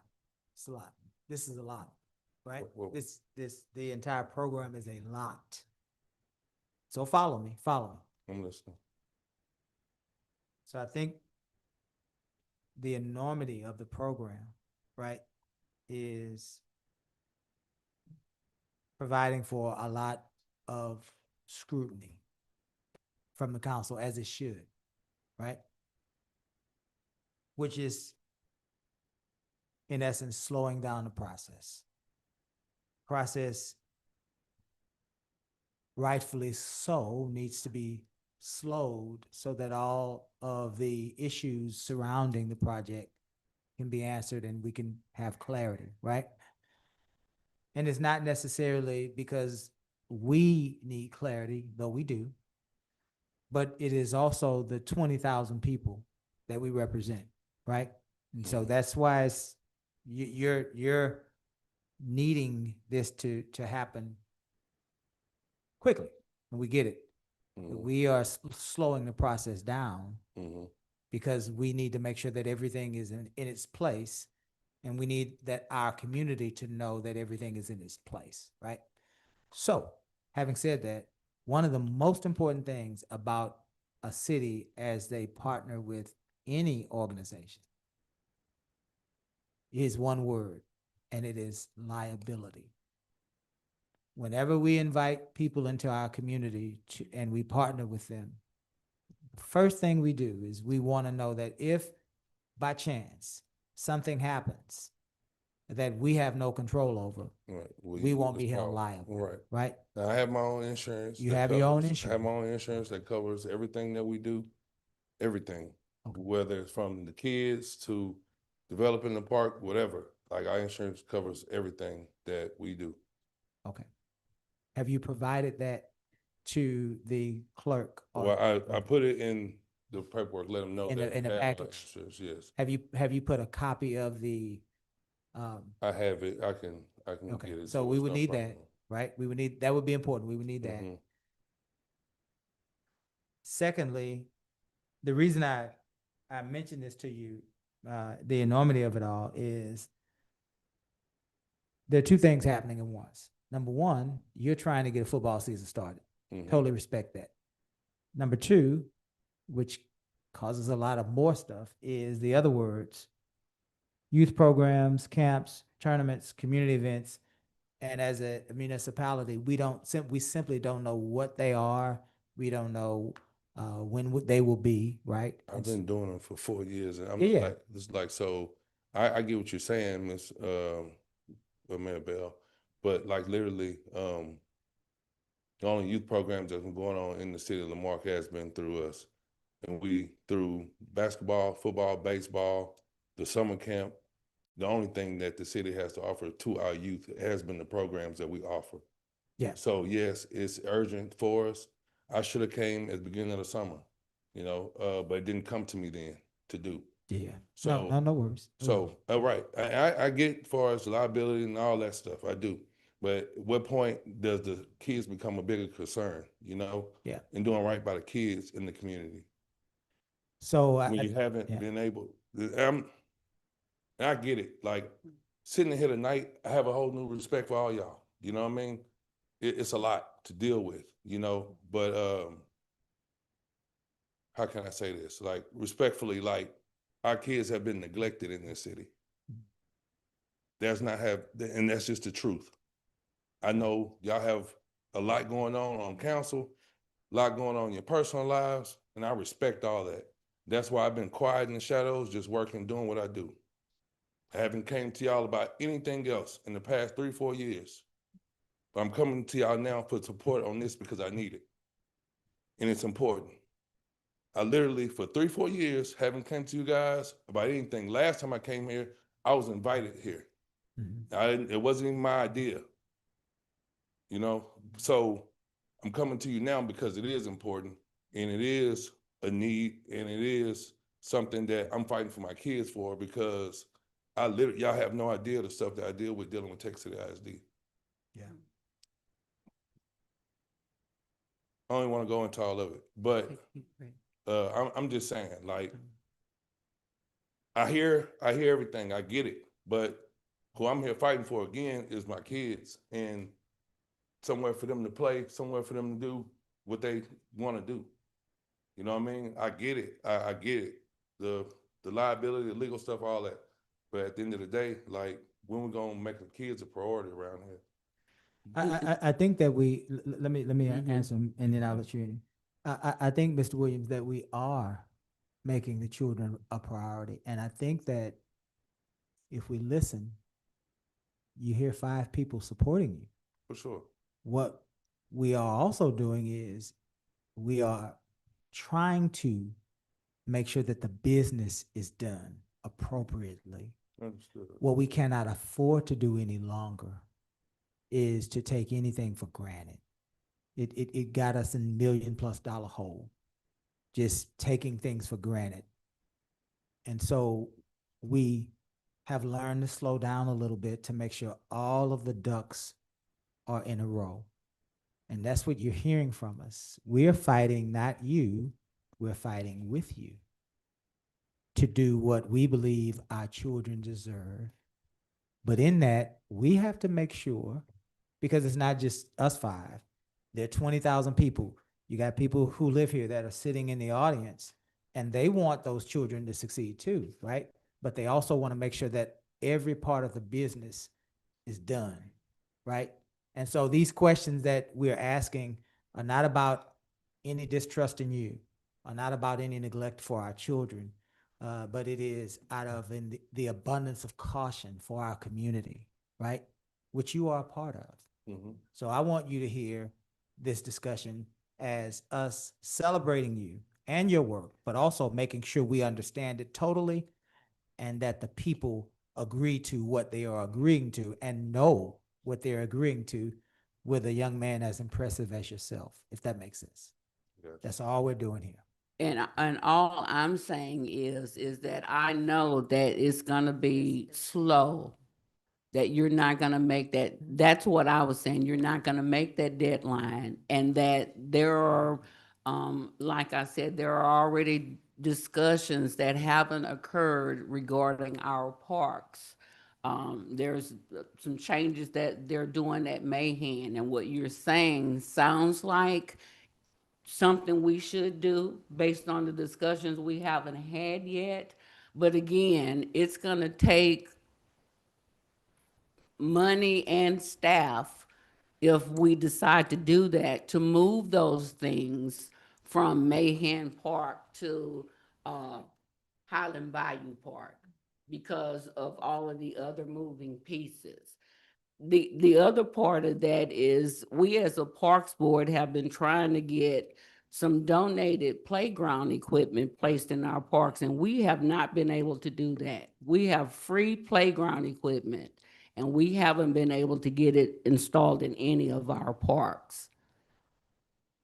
So I hear you saying, talking about moving the scoreboard and all of that, but that is not a simple process. You're very much is, so. Okay, I'm telling you, Well, I've done it. and I've if done I it. may, I've built fields, I've built tracks, I've done. I believe you, but the logistics of how this gets done is really something that needs to be worked out at the staff level, brought to y'all for implementation. And I get that part of it, but I'm just saying as far as the actual work itself is not. The work is gonna go fast. I got what you're saying. That's what I'm saying, but I get as far as. The process and the planning is gonna take longer than the Right. work. Yeah. Right, yeah, for that's sure. what I'm saying. Yeah, yeah, for sure. No doubt. Mr. Lowry, I thought you might have been waving your hand. You good? Good. So, Jared, here's what I want. I want to say it to you again because I want you to hear me. I want you to hear me. And so I'll say it again and then I'll comment on what I meant. I said to you, this is a lot. And what I was trying to say to you is between now and the time that we vote on this contract, everything that you have in your mind that God has put in your heart to do for our children, it needs to be written down, right? If it's a tournament, you know, what kind of tournament? You know, when do you think you would have that tournament? If it's a community event, what are you thinking? Is it a Christmas event? Is it a summer event? Right? So I'm saying, I just want you, whatever God has put there, put it down. I was hoping that, I have all that, right? But I was hoping that we could focus on the field now, and then we could build off of it going. Hence me saying, Right, this is it's a lot. right. That's what I was trying to tell you. Like, you got to get the field ready, but you also have all these other things, right? And so you're working at two things. But I wanted to encourage you because I want you to hear me. When I say this a lot, that means we got to go through the process. You telling us what you want, right? What you want to do. Just boom, boom, boom, boom, boom. Not us, but when you send that to Gus, right? And the second thing was, or the first thing was always liability, liability, liability. You know, those are two things that we would need to move forward. Again, circle back and then I'm gonna let it go. Impressive young man. Impressive work. Clearly purposeful. Clearly passionate. I don't have any key performance indicators, but word of mouth, clearly productive. That's what I see when I see you, right? Okay, so that's established. Second thing is, in order for us to be able to raise our hand in a way that is positive for our children and for you, we got to make sure that that contract is right. And we got to make sure that people like James Osteen or the Browns in the back, when they pull us aside and they say, well, what is this? We got to be able to answer their questions. If they agree, they don't agree, it's not a big deal. But do they understand and do they feel protected as a city? That's important. So I don't want you to get discouraged. You're actually winning right now. Yeah, it's coming. You're winning, right? We just got to get all those ducks in a row, get you right, get us right, and then we'll move forward. Okay. Make sense? Yeah. So I want you to feel that. That's the truth of Cool. what's happening up here. Okay? All right. So having said that, I think that, is there any further discussion from anyone? So here's what I think we need to do. We need a motion from one of our members to start to authorize Gus to start the process of working on this agreement with the Cultural Corporation. Right? And then Gus, you will work on it with Jared and bring it back to us for our consideration. Yes, sir. And it'll be expedited. Yes, sir. Okay. Did you want to make that motion? Is that what you're trying to do? Yeah, I'll make a motion to get a contract ready, get the MOU started and proceed forward with Mr. Jared's organization, the Chargers. Very good. Is there a second? Second. Any further discussion? There it is, Jared. Appreciate y'all. Watch this. Let's call for the vote. All those in favor? Aye. Any opposed? Appreciate y'all. Look at you. Now you're smiling. You was getting ready to cry a few minutes ago. Now I had to. Hey. See that? He's getting ready to cry. Forrest? Understand. You get that on film? Are you going to write an article about him crying? Don't do, Good Lord. don't do that. I don't understand, man. Like I'm really We do like understand. I put We do. a lot. We do. We do, Jared. We understand. We understand enough to know that we have to do it this way in order to Understood. protect you and I and to get protect that, us. and I do. I get that. I Yeah, do. I do. We got you. Thank Appreciate you. y'all. Thank Yes, you sir. for the mercy. Thank you for the mercy.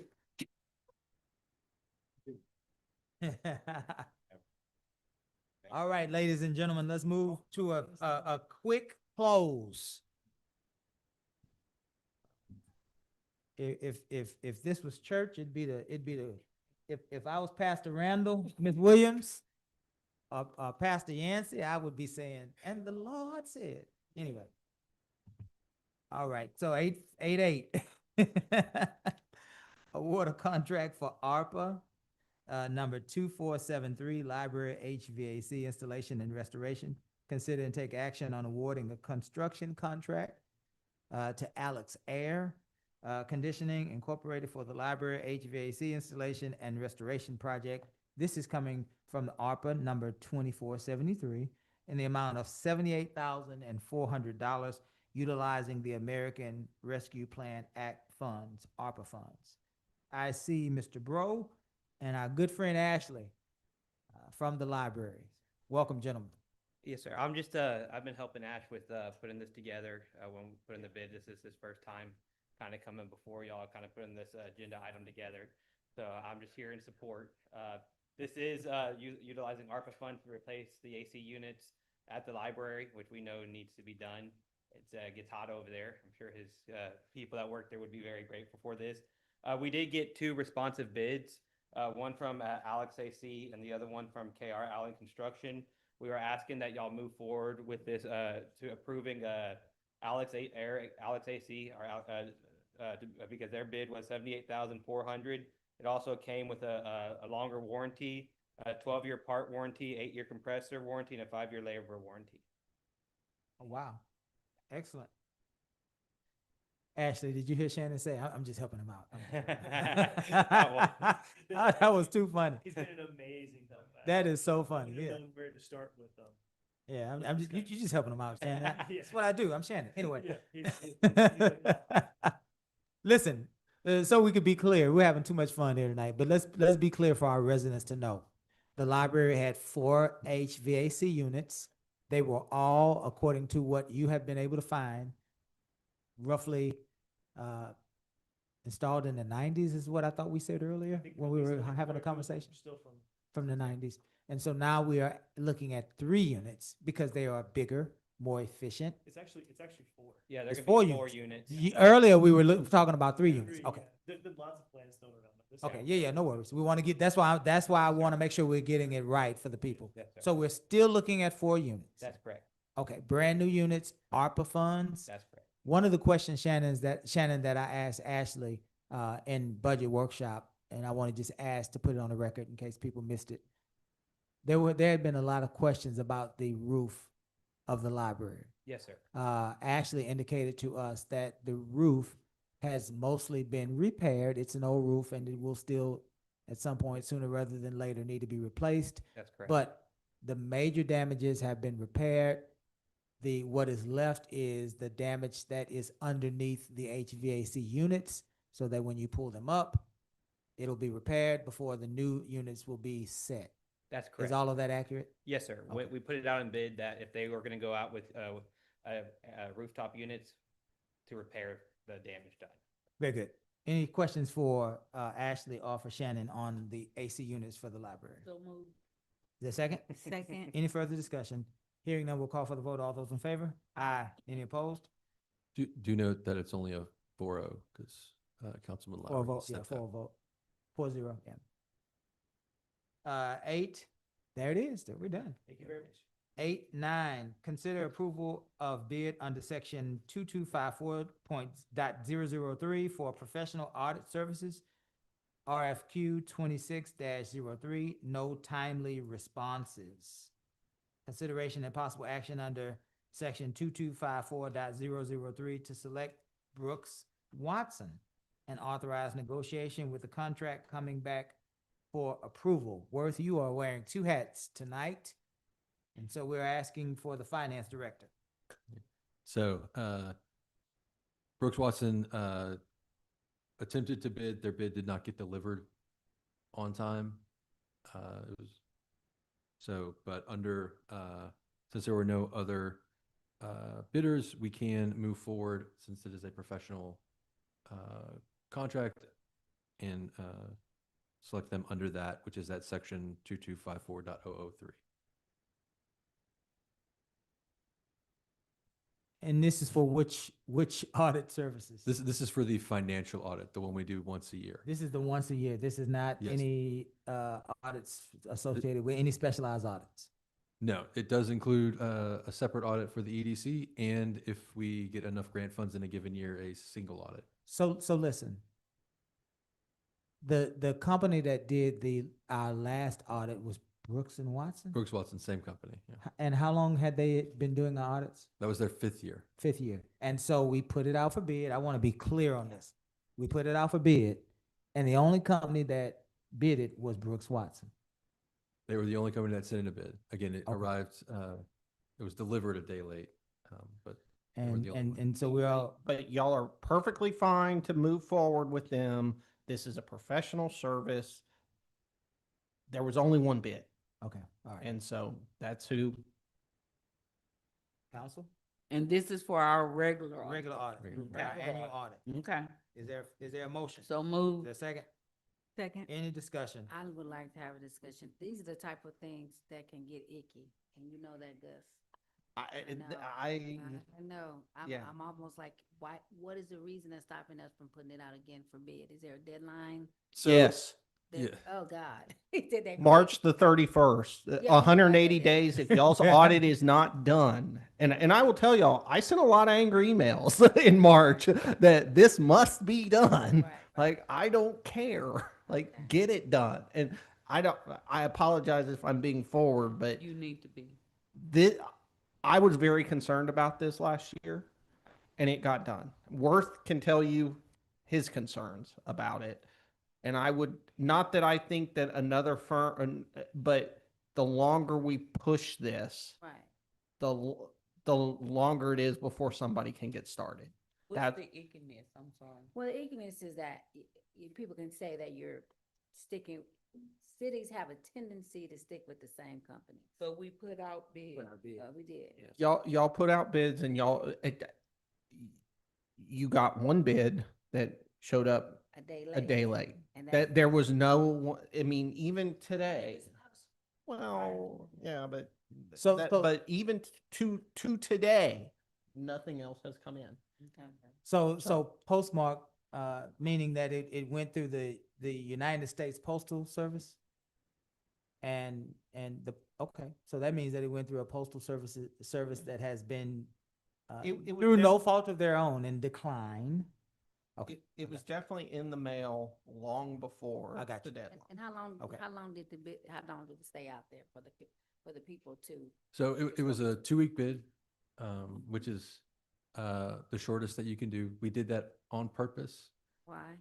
So in an ideal situation, every year in your financial audit, you do what is referred to as interim work, which is where the auditor actually comes in the active year and gets a big chunk of work done. That way, at the end of the year, their load is significantly less and they can get the report out much quicker and easier.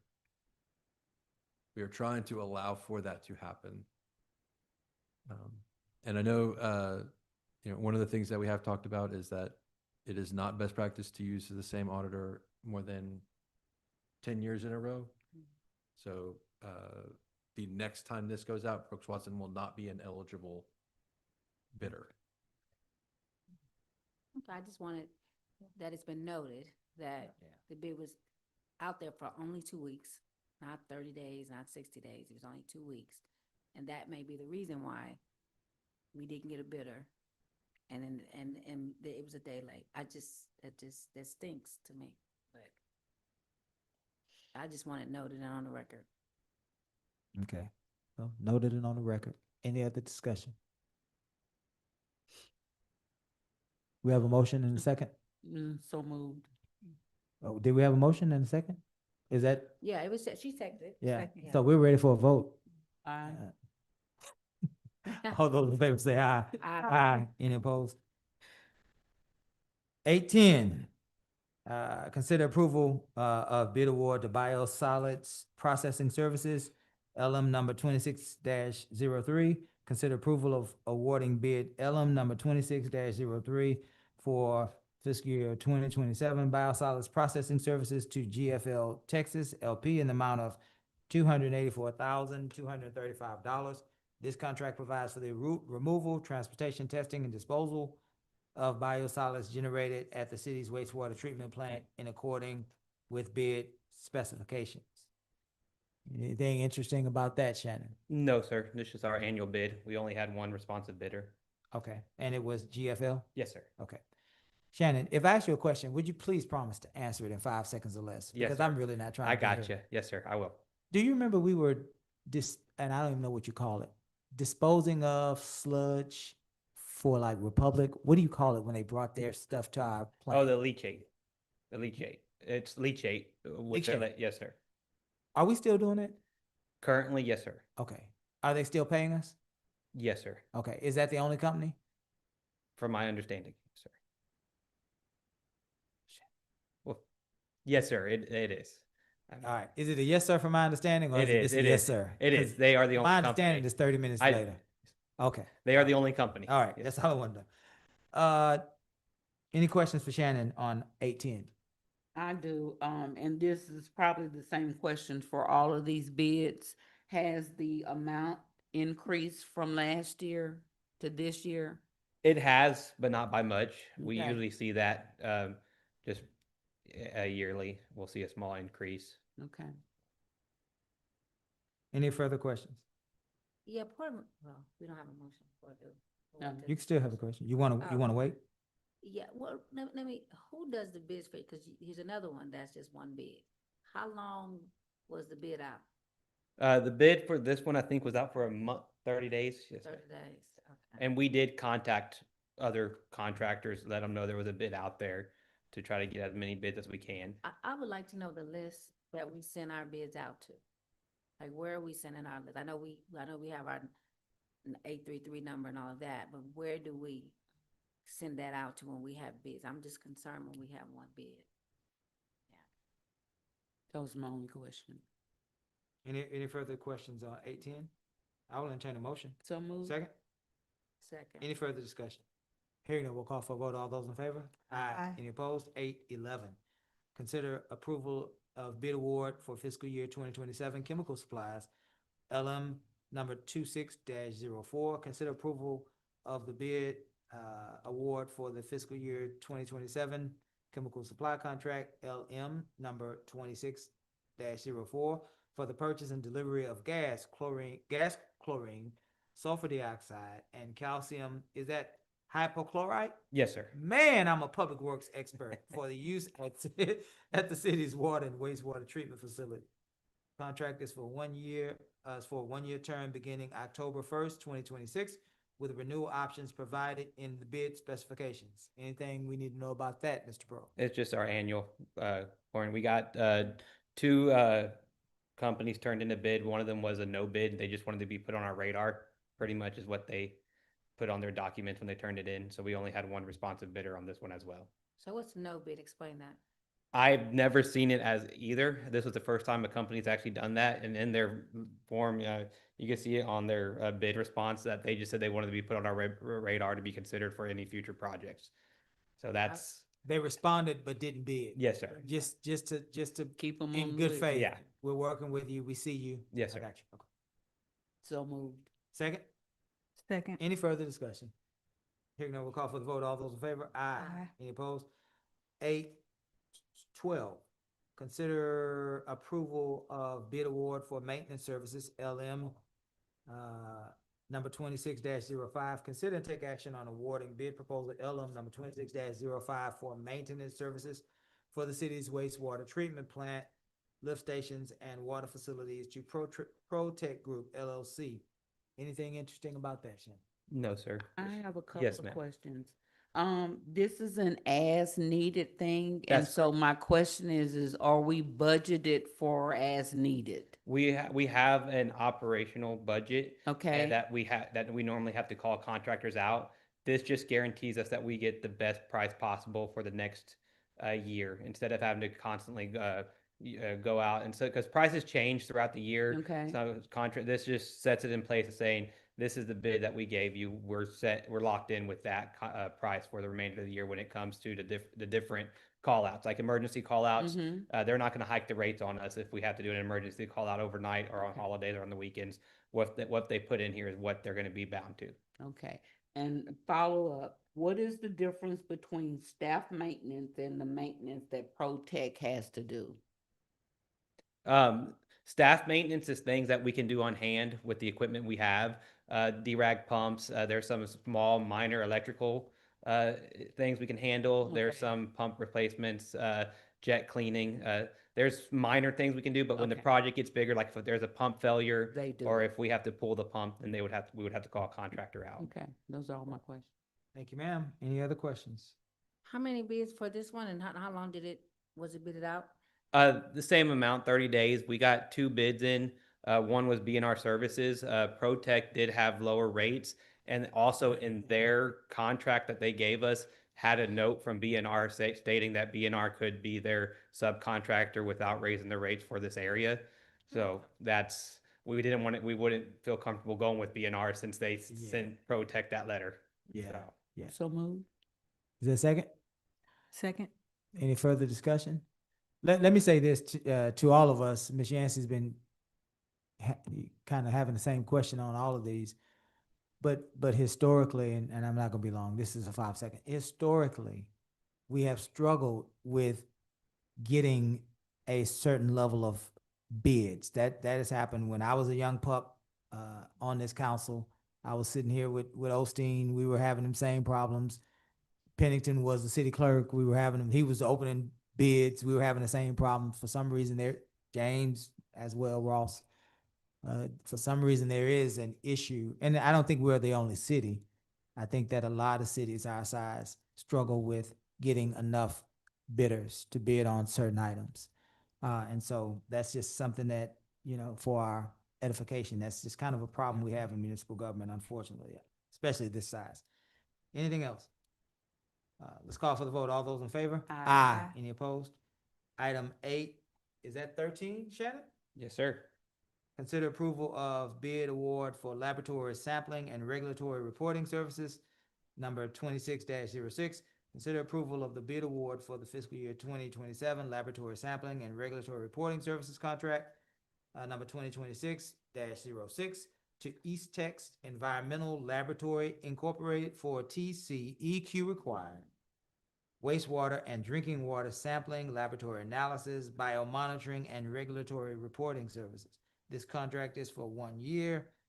It's for a 1-year term beginning October 1st, 2026, with renewal options provided in the bid specifications. Anything interesting in that, Mr. Bro? No, sir, just our annual sampling. We did receive 3 bids on this one from 3 different companies. So we're just recommending East Tex based off of the pricing. And East Tex lowest qualified bidder? yes, sir. Any questions for Mr. Bro on item 813?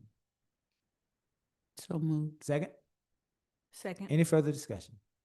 Hearing none, we'll call for a vote. All those in favor? Aye. Any opposed? 814, consider approval of bid award for janitorial services, city facilities, LM number 26-07, approving a contract for janitorial services, city facilities as advertised in bid, LM number 26-07, administration.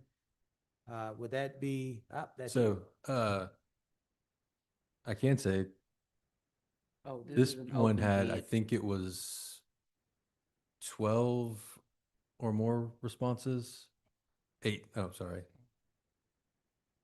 Looked like it was more. It was a giant stack. You see numbers. I just saw a whole table stack that was just janitorial, and I just assumed it was more than 8. But, and then who was I don't remember the winner off the top of my head. I'm sorry. Marsden. Yes. How long did it stay out? 30 days too? Yes, this whole batch was besides the professionals. 30 days, okay. All right, I'll entertain a motion. So moved. Second? Second. Any further discussion? Hearing none, we'll call for a vote. All those in favor? Aye. Any opposed?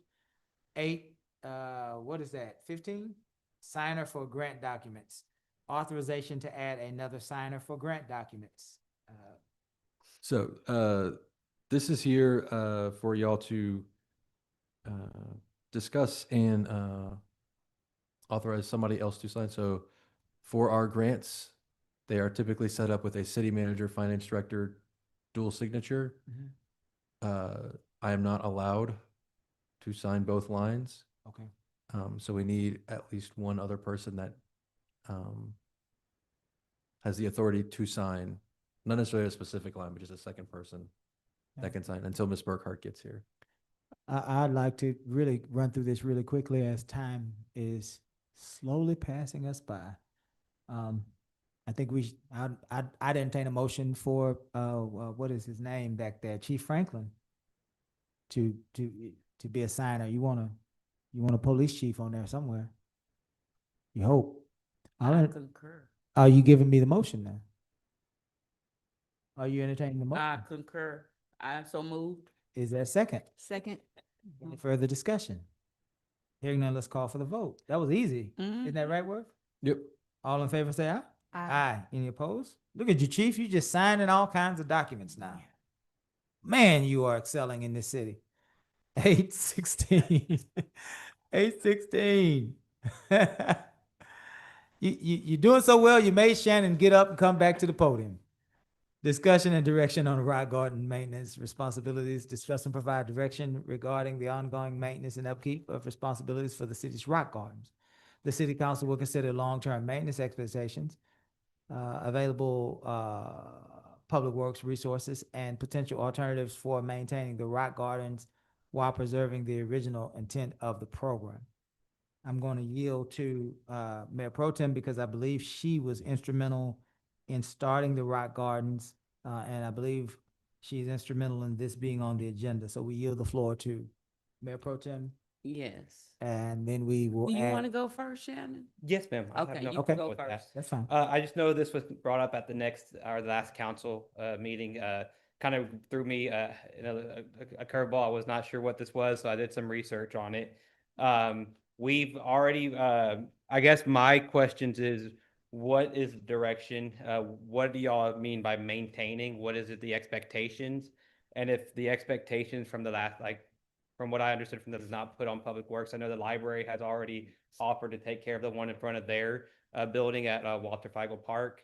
We could also look into other opportunities for other boards, commissions, volunteers, even different departments. Like Public Works does not mind having, like, I'm not trying to just like diss this completely. I think this is an awesome idea. When it was my first time hearing about it, so I did some research. But we do need to consider and think about our already limited resources when it comes to the maintaining these rock gardens. Okay. Okay. Did you want to respond? I'm gonna be as kind Yes, ma'am. as I can through this conversation. No, that's fine. I had a whole spiel, Yes, ma'am. and I'm not gonna do my whole spiel. I'm gonna cut to the chase because right. time has been well spent, right, Worth?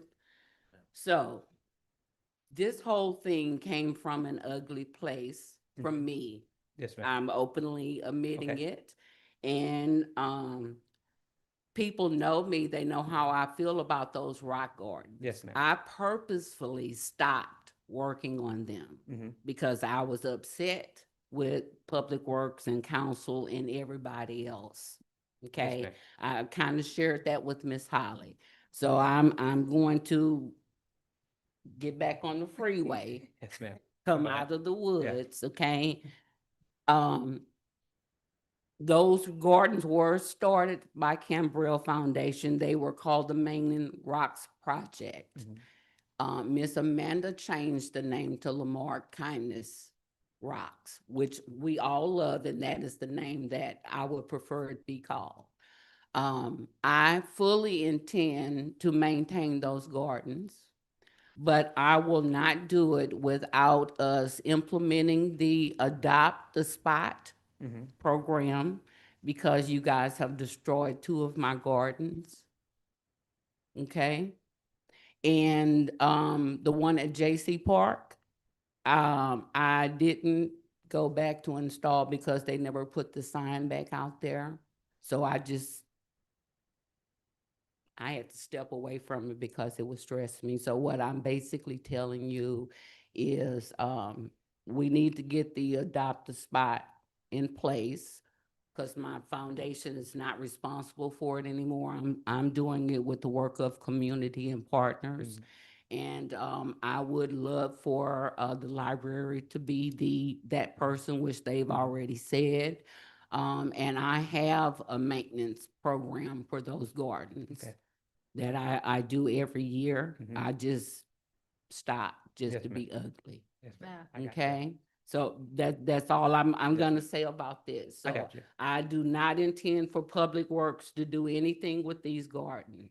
Okay. And I've already spoken with the garden club because we work in unison. And if you decide that you no longer want that garden, the rock garden can be converted into anything. Okay. Then the garden club will replace it with rocks. We can do rain gardens instead. I'm just putting all of this information out there. Yes, ma'am. And so, again, I will continue to maintain those. I want y'all to put whatever policies in place that need to be. And if the garden ever needs to be removed, because they can easily be removed, I would prefer you tell me Yes, ma'am. Okay. so that I can remove it and we recycle everything. Okay. We don't throw anything away. Yeah. So if there are gardens at the parks that you no longer want there, just let me know and we can incorporate it into Yeah. another garden. But I also have gardens around the community. Okay. Not just in Lamarck and Dickinson and Texas City as well. So I have community partners that help me keep that Yeah. garden going. Okay. I just need for the city to put something in place to protect what I'm doing. Yes, ma'am. And that makes sense. And we're on the same page now. Okay. So, Go ahead, Ms. Shan Simpson. I want to, commend Mayor Pro Tem for that because, and that may be something too, that we can make a part as well as for the cemetery, board, when people want to do memorial walks, right, for their family that have passed away. And maybe that's something we look at, because I when that first started, some people didn't understand it, and she had to educate us on what that meant. Yeah. And I remember there was a time when the elementary schools came by, and the art teacher like made it. She taught about kindness, and she taught it, because I think you had the words on Yeah. it and all that. So it became a very teachable thing for our children. And I would love for us to make that a part of our budget. Even find a way to protect that, because it does mean a lot, especially if right now 26 has taken a lot of people out. A lot of people have passed in our city, and just to kind of make it maybe one part a memorial rock garden, something like that. Because I think that is the best practice. A lot of cities are doing that to help bring pride in their community. So I'm sorry that happened to you. I didn't know that happened. That it would gotten kind of forgotten. Because I remember how much when you first started this. So please protect the rock art. yes, ma'am. And so I only really put those rocks at Highland Boy Park when there's a big event, and then I'm supposed to go and get them. Okay. Okay. I got you. So what is it that you are needing, Mayor Pro Tem, as far as? I need for them to implement the adopt a spot, not park, because I also have rock gardens at the fire department and I also have them at the police station, but I am not the only one adopting areas around the city. The garden club has, So you, One part. and then there may be somebody else who may want to come in and do something. Like, so you need an adopt a spot. That they policy? already have the documentation, it was brought to council, it was under the city manager's report, and there was nothing to discuss, and she's already I think she sent it to Colleen to update and bring back to us for So approval. what should we be doing? What do you think that we, the rest of the council, what should we be doing in this moment? We don't need, well, I guess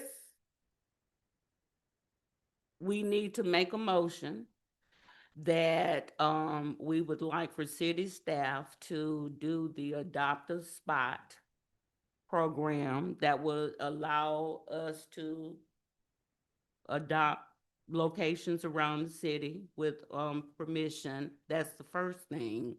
And the second thing is to say that Public Works doesn't have to do any maintenance for this. This will continue to be done by community. Okay. And that our library has decided to Be a part of that. yes, I'm trying not to put words in your mouth, but they have indicated they want to Be in charge of it. You're gonna launch the program to make you. right. And I'm trying to step out of the realm with working with the schools because they were already working with me. So I'm trying to push stuff. Schools are working. Yes. So you're entertaining, so you're making a motion That that that we direct city staff. Manager. City Not- manager. City manager. Yeah. Thank you for that. I'm trying to get through thank you for that though. That we direct the manager to Implement implement and adopt the spot and program. adopt the spot program, period. Yes. Period. Is that your motion? Yes. Is there a second? to that? Second. Okay, let's stop there. Mm-hmm. Gus, how do we add the other things that Mayor Pro Tem is asking when it comes to the Parks Board, the Public Works Department not taking part in the maintenance of this? I think that's an issue with the city manager. Okay, so And, that's and the not- city manager, I think, has heard what y'all want, and he will And what was implement it. And if he has a question, he's smiling, so I bet he gets it. So what was the third thing in that piece? Do you remember? That the library would do it. What about the piece about the library doing it? Is that That's city manager too. also city manager? Yeah. Okay, Yeah. okay, all right. So the motion on the floor is that we direct the city manager to implement and adopt the spot policy for the rock gardens. Ms. Griffin? Yeah. Okay. And did we have a second? Didn't you say? I second it. Okay, all right. Any further discussion? You good on that? Yes. All right, you're gonna take the lead after we done? So move. All right, let's call for the vote. All those in favor? Aye. Any opposed? Item Thank nine. you, Shannon. City manager report, submitted report to the council, to update the council and the community on the standard operations of the city. This report can be acknowledged as a whole or discussed at the pleasure of the council. As always, council, I'm going to call numbers, and you're gonna tell me if you want to pull it. The 9-1, the city clerk's report is there, always, in case there are corrections that need to be made concerning, any activities that include the city clerk's office.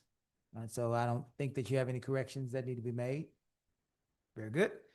9-2, Public Works update, but then that's probably going to end up somewhere else in this equation. 9-3, good of the order. Let's do that after we get through these. Public Works update, street signs, anybody?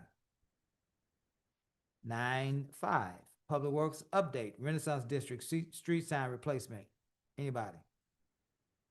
9-6, sanitary sewer overflow standard operating procedure, anybody? 9-7, Public Works, Parks, and Streets Division Operations Overview. Receive a presentation from the Public Works Department regarding a daily operation, responsibility, staffing, maintenance, activities of the Parks and Streets Divisions. This presentation will provide an overview of the current service levels, preventive maintenance efforts, storm response responsibilities, operational priorities, and the challenges associated with maintaining city infrastructure and facilities with existing staffing levels. Anybody? Yeah, are we gonna, are they gonna present that to us? I actually want you to pull 9-4 and 9-7. Did anything change? 9-4. Yeah. I don't think anything. You talking about 9-7? These two right here, I don't think anything changed about these two. This one Not that one and that one. changed since when? Since he did his last presentation. You want to pull 9-4 street signs? Okay. All right. And then what else did you say? 9-7. 9-7? Okay, all right. Shannon? So I know we talked a little bit about street signs in the budget workshop today. ma'am. Can you tell me where we are, update again? I just want it on the record for those that don't go through the entire. Yes, ma'am, for sure. So as we were mentioning earlier, that currently we are having to order our own street signs when we are see any that's missing. We at one point had the equipment to make our own signs, which we no longer have. That equipment is not in service. We would have to purchase brand new equipment. It's antiquated. It's been down. I can't give you an exact time frame because it was down before my time here. So what we're having to do is when we order signs, we got to order them in bulk, and they're just made to order, where you have to call in, tell them the exact streets, get the names on there, and then they build the signs and then send it back. So depending on the how many signs we're asking for them to make, or depending on just what's available. Sometimes it's on back order. Sometimes we're able to get it pretty quickly. I have started, and we started with a list of and that list is on here that we're going to continue moving down.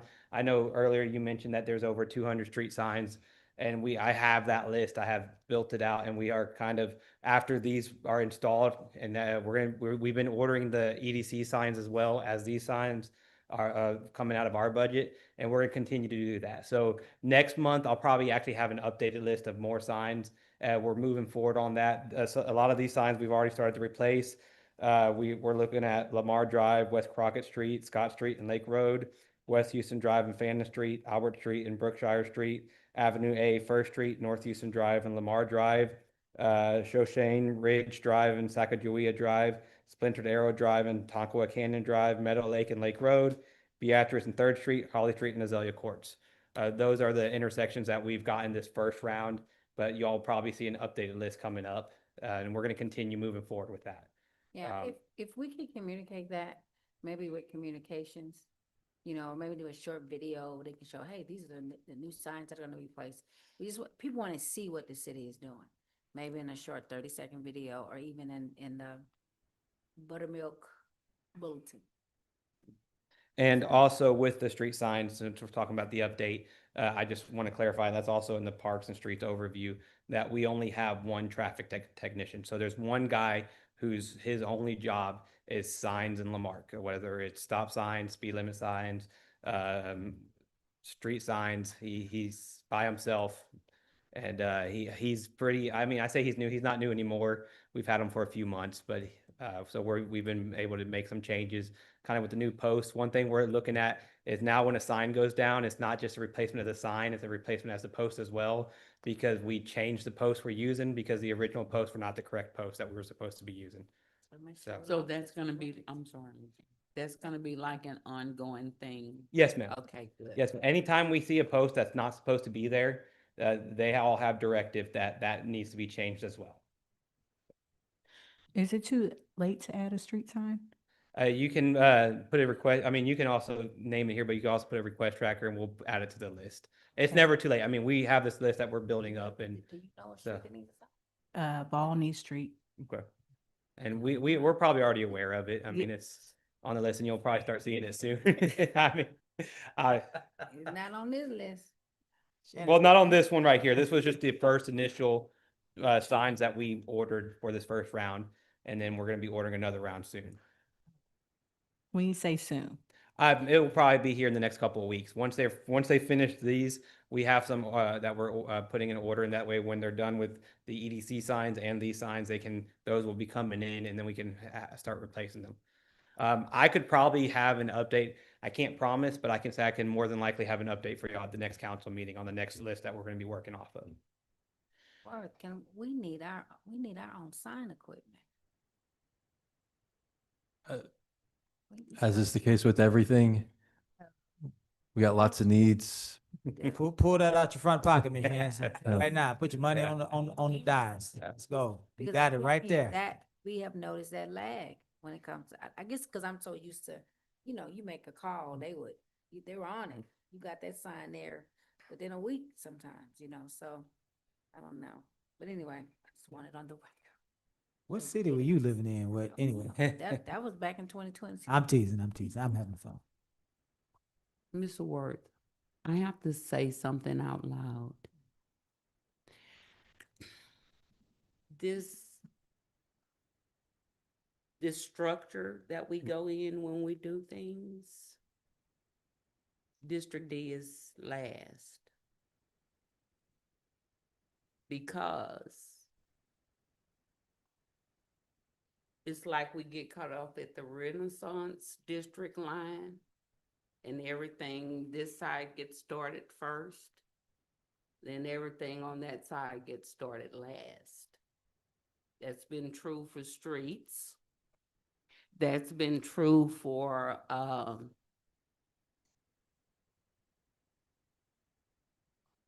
ditch digging. And it's is happening this way with the street signs. I just wanted to say that out loud.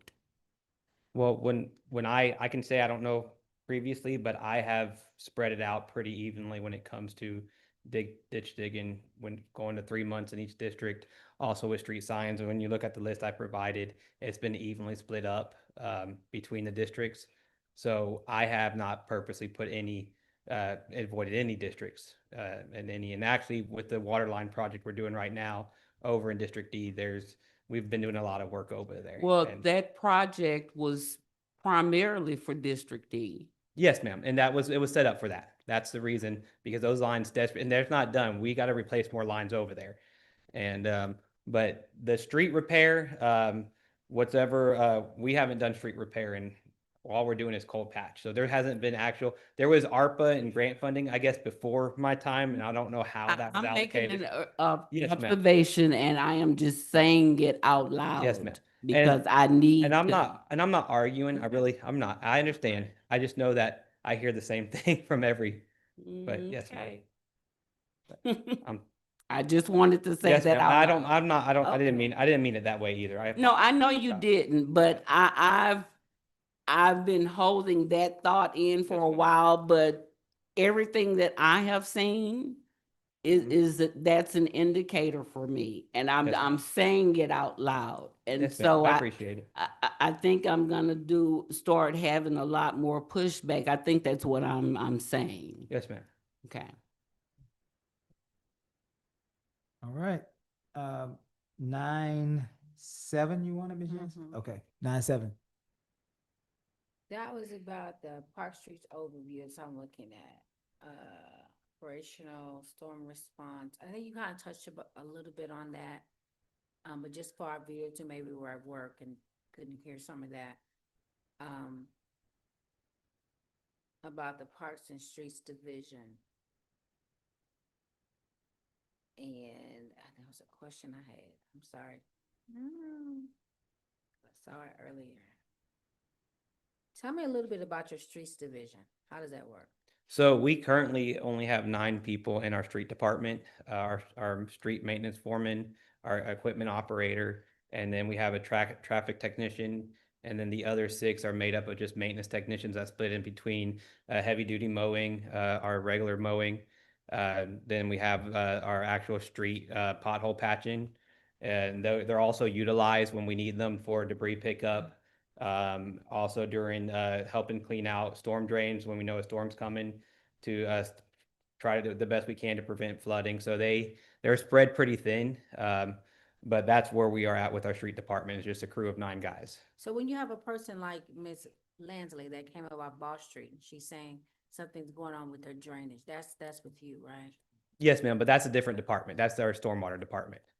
But that's under you. Yes, though, ma'am. right? Yeah. So how does that work? Like because I've never heard that before. This is our first time. Would they come and look at it to see if there's a blockage?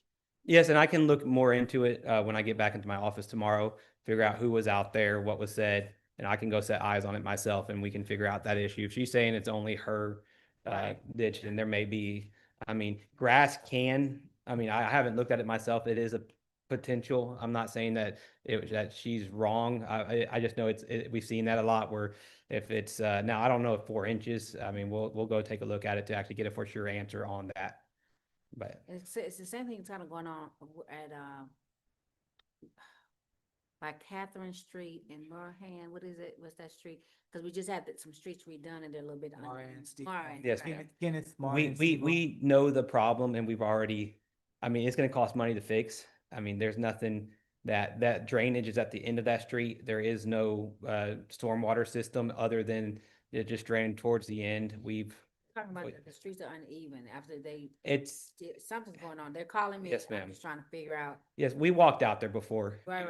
And the problem is that was that wasn't a complete street repair. It was a milling and overlay, which raised the street about 2 inches. When that project was completed, it wasn't put into account where the drainage system was out because there isn't the water is actually built to drain to the end of the street into a drainage system down there instead of going into ditches. There's no ditches down there. So that a milling and overlay, honestly, it should have been a complete rehab that was done on that street. So what is our response to that? We're just gonna let it what's our fix? Do we need to? I mean, we've done ditch work at the end to make sure the water is flowing. We've asked, one thing we've asked, the citizens to stop doing, because we've seen it a few times, is where they have the, like their trash cans right on top of it when it's raining, kind of move that out of the way. So you have more, or if there's debris there, I'm sorry, but if there's debris there, kind of help clean it up or let somebody know, let Public Works know, and we can go. Because if there's anything blocked, one thing I've noticed, because I went out there when it was raining, is there's anything blocking it at all on those, then it's going to stop flowing and it's going to start backing up down. I think it's Maran, because there's Kenneth right here, and it'll start blocking up down Maran because that's the water's flowing that way now. So. Okay. I've looked at it once before, but I think that we may need to go look at it again and just kind of see, because D-Wall is still calling me about some issues with the street and the corner, and they want to fix, so we just gotta find a solution for that. Okay. I think that's all I have. Are you, Yeah, we're gonna, Okay. did you have something on 9-7, Ms. Williams? Or- I'm trying to take you back to 9-2. Is that what right. you're trying to do? possibly, we'll actually have two things. Are you aware of the drainage issues on Newman Road? The ditch? Yes, ma'am.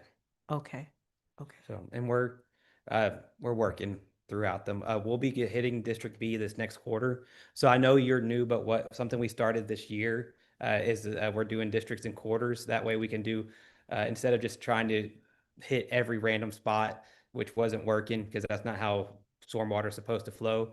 We've done it in quarters. And so we started in District C this year, and then we did D. We're doing A right now. We're moving to B, but then starting next year, it's not going to be the same schedule. We'll probably start in A at the beginning of the year, go to B, go to C, go to D, and then switch it up again after that.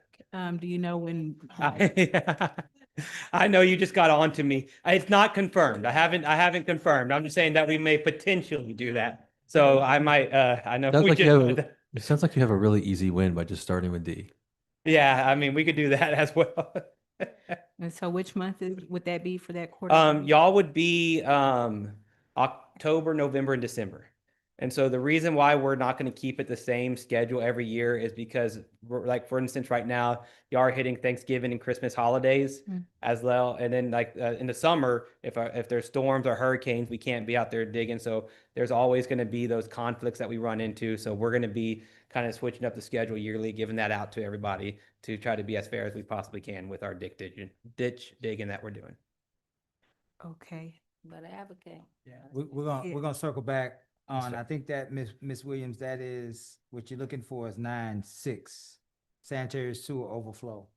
Because your question is about wastewater, correct? Right. Okay. I guess I really just, I'm gonna probably, I was wondering about a maintenance report, if I could possibly have a maintenance report or a Gantt chart to see, for our wastewater plant, the treatment, just to see like, what type of maintenance is being done or what your schedule is. That way, like, I don't have to keep asking about the 4 feet of debris, because That's already been cleaned out. It's going to be on I didn't get it in time on this agenda. I have some amazing pictures that you are going to be able to see at the next one. So it looked it was actually worse than we thought. We were saying there was like 3 feet of debris down there. There was about 6 feet, and it was covering the hole almost completely. So we don't even know how water was flowing. It was, but we'll have some pictures. It's completely cleaned out right now. So it looks really good. They're still in the process of doing the rehab. So we aren't even utilizing. They have a bypass pump that's pumping at the treatment plant until they're done with the whole thing. Installation of our new bar screen and all that. So, but yeah, next council meeting, I do have a report that I'll be getting on that. That's exciting. Thank you. Yes, ma'am. Very good. I think that's all we had. We'll circle back. Item for the good of the order, Mr. Ferguson. All right. Thank you, Shannon. The news that I'm most excited about is our new city manager, Ms. Shauna Burkhart, has her scheduled first day on August 24th. Okay. So in addition, tomorrow, August 11th at 8 a.m. till 10 p.m. at 7 Brew, we have Coffee with a Cop. I believe even Chief is going to be there. So We have continuing ongoing budget workshops. We've got another one tomorrow from 10 to 4. And then the schedule going forward will be posted online and updated as they come up.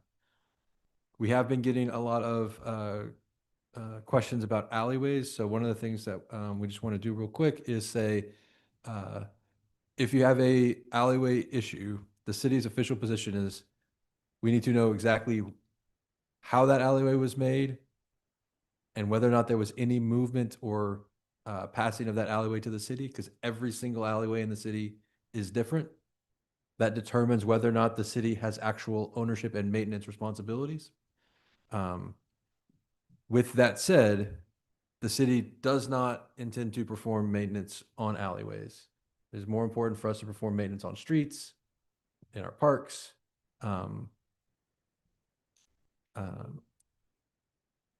We are working on opportunities for individuals that would like to take ownership of alleyways from the city. And more details will be coming on what that might look like.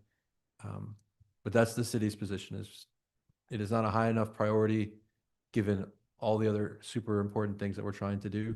So we are not performing maintenance on the alleyways the city owns. And it's not out of a desire that does not exist in our heart. It is out of a dollar figure that does not exist Yes. in our bank account. That is correct. That's the priority issue. It's a Yes. money issue. I want to Money make issue, sure that, I know that that's what you were saying, but I want to make sure that we all heard. It's not that we don't want to, it's just that we can't afford to. We doing it back? The city doing it?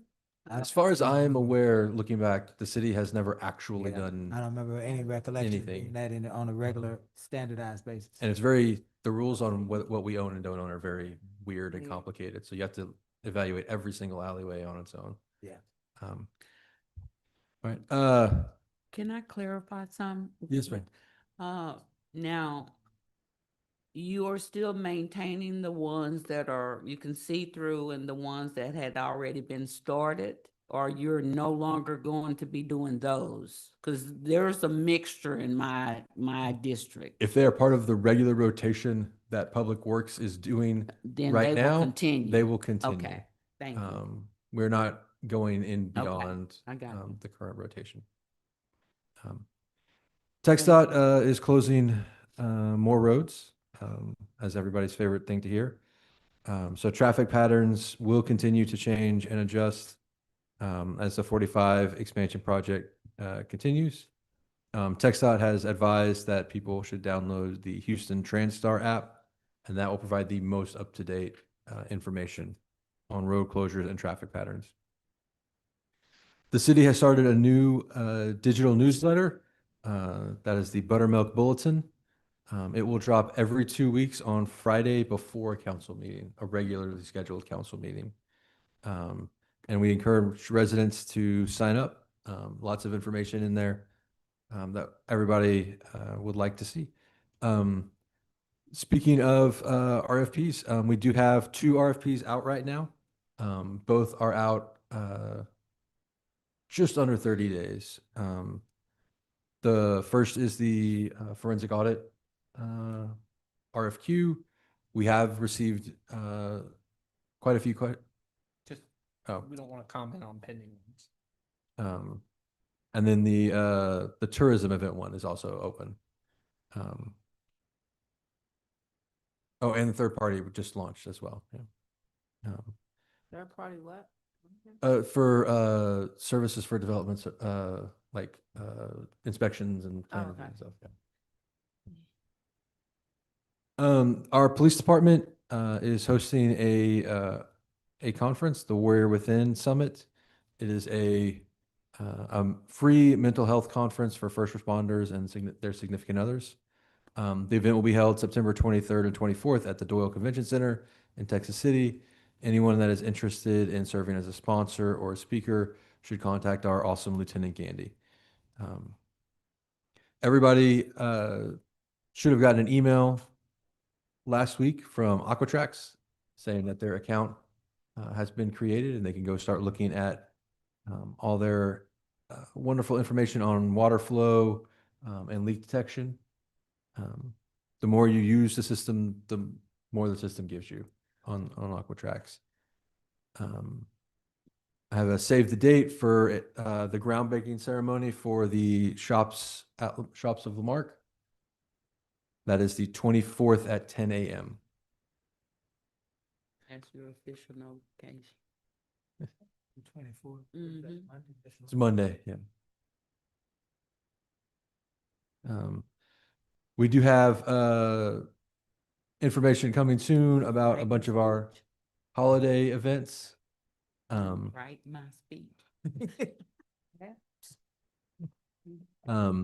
So that would include National Night Out, Trunk or Treat, our holiday event at Walter Feigl.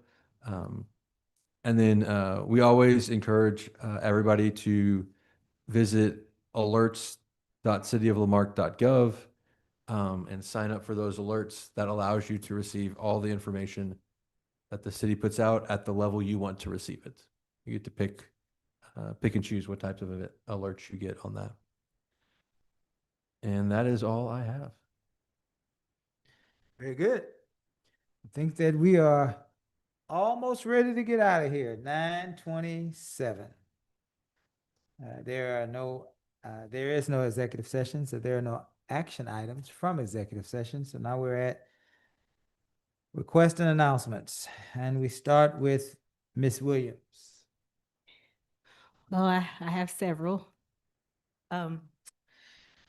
So I have requests for District B. It's actually a kind of more of a safety concern. It's on Newman Road and I-45 feeder. The grass is really high, so when you're coming out and you turn, you can't really see the oncoming traffic. And at one point, I think Chief Merriman was helping with this, but that was just something he was doing on his own and goodness of his heart.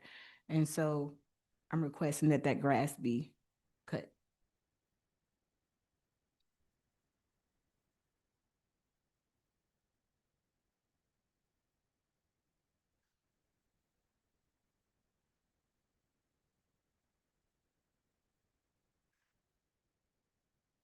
My next request is for Volney Street. I know we have budget issues, but I actually visited there and it's pretty bad with the resident. And so I'm asking for a repavement of Volney Street.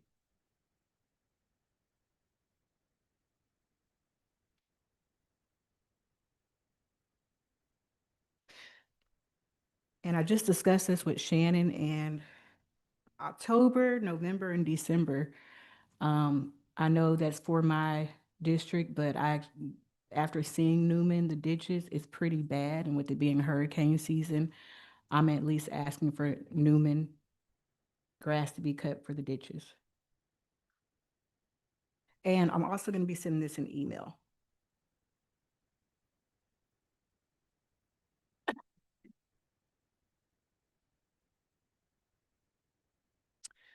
Then I have a resident on 216 Preston Street. She's 71 years old, and she has really bad potholes on that street as well, on Preston Street.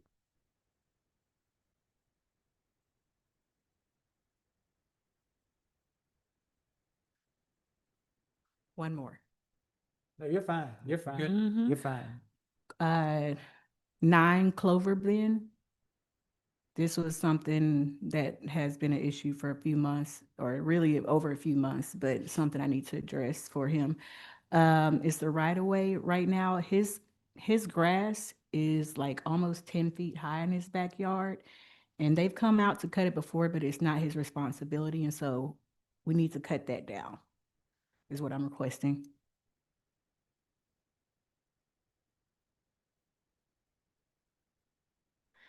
And I'll send that all in email, just in case you didn't miss, so we don't miss anything. That's it. Thank you, ma'am. Ms. Jansen. Okay, I think we've already talked about the miscellaneity on Boss Street that you're gonna look into. The back to school activities, there are a lot of those happening that happened this past weekend. Hats off to Galveston County Apparel and other groups, We Rock, that gave out school supplies. If you are still looking for school supplies, I encourage you to go to Communities and Schools. Their building is on Bayou Street, which was the old Lamarck ISD admin building, which is now the Vera Gary Center. If you're looking for shoes and things of that nature, I would encourage you all to go to Communities and Schools and sign up your kids there. Thank you to Bobby Beach for cutting the grass in District A on Westwood. We were still trying to work with them, Worth, on trying to come up with some type of partnership to help beautify that area. District A is the only district that does not have a park. And they were the only district that didn't have a park in 21, and today we're still the only district that does not have a park. So that would be very nice if we can get that deal done with them. Cedar and Highway 3, that is a safety hazard waiting to happen. I don't know who is that, I don't know if that was on us, TxDOT, whose responsibility was that? Highway 3 is typically TxDOT, but TxDOT, yeah. we'll Yeah, it seems like they need to have a do not enter sign or something, because if people are coming in and the road is closed, and it's just, I don't know. So that's the issue. Drainage District number 2, we've been trying to get that interlocal agreement done for a while now.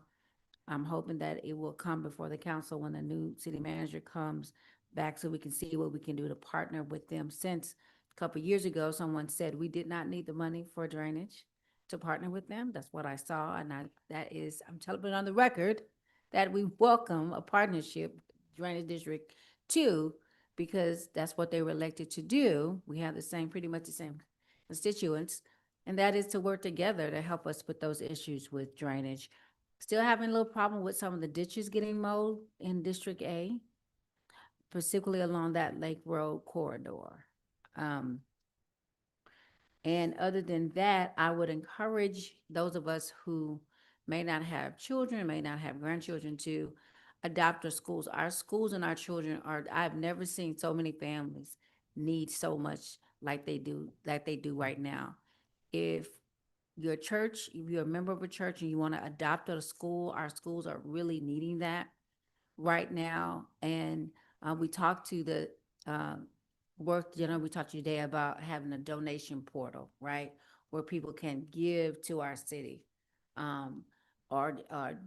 Because there are some people that are doing well. This is a capitalistic society, so there's always one at the bottom. And right now, the working class and the middle class, we're feeling the brunt of that. But there's always someone at the top that can give. So I'm hoping that we have a way that people can donate into our city. And if we don't, we need to create one. So, but other than that, to all our kiddos, have a safe school year. This is a time where buses start and we have to watch those school zones again. But again, the scores come out this week, so I encourage the city to look from the library's lens on what we can do if we want our schools to be A's and B's at least, not C's and D's. So that report that's coming out this week. And what the city does, all we do is provide support, right? So I want to make sure that we don't forget about our children, because we abandoned them once. We don't want to abandon them again. That's all I have, Mayor. Thank you, ma'am. Mayor Pro Tem. I really don't have much. I attended the TML Region 14 conference in Galveston, and I understand that they have that particular 2-day conference in Galveston every year. I think registration's like 160. So, and Region 14 is specifically for Brazoria and Galveston County, covers all those cities. So that's specifically ours. So I think that would be a good local event that we can attend. I just drove back and forth both days. So it was a great conference, learned a lot of things. The only other thing that I have worked is boards and commissions. I think I will wait for the new city manager to come in before we pick this back up again.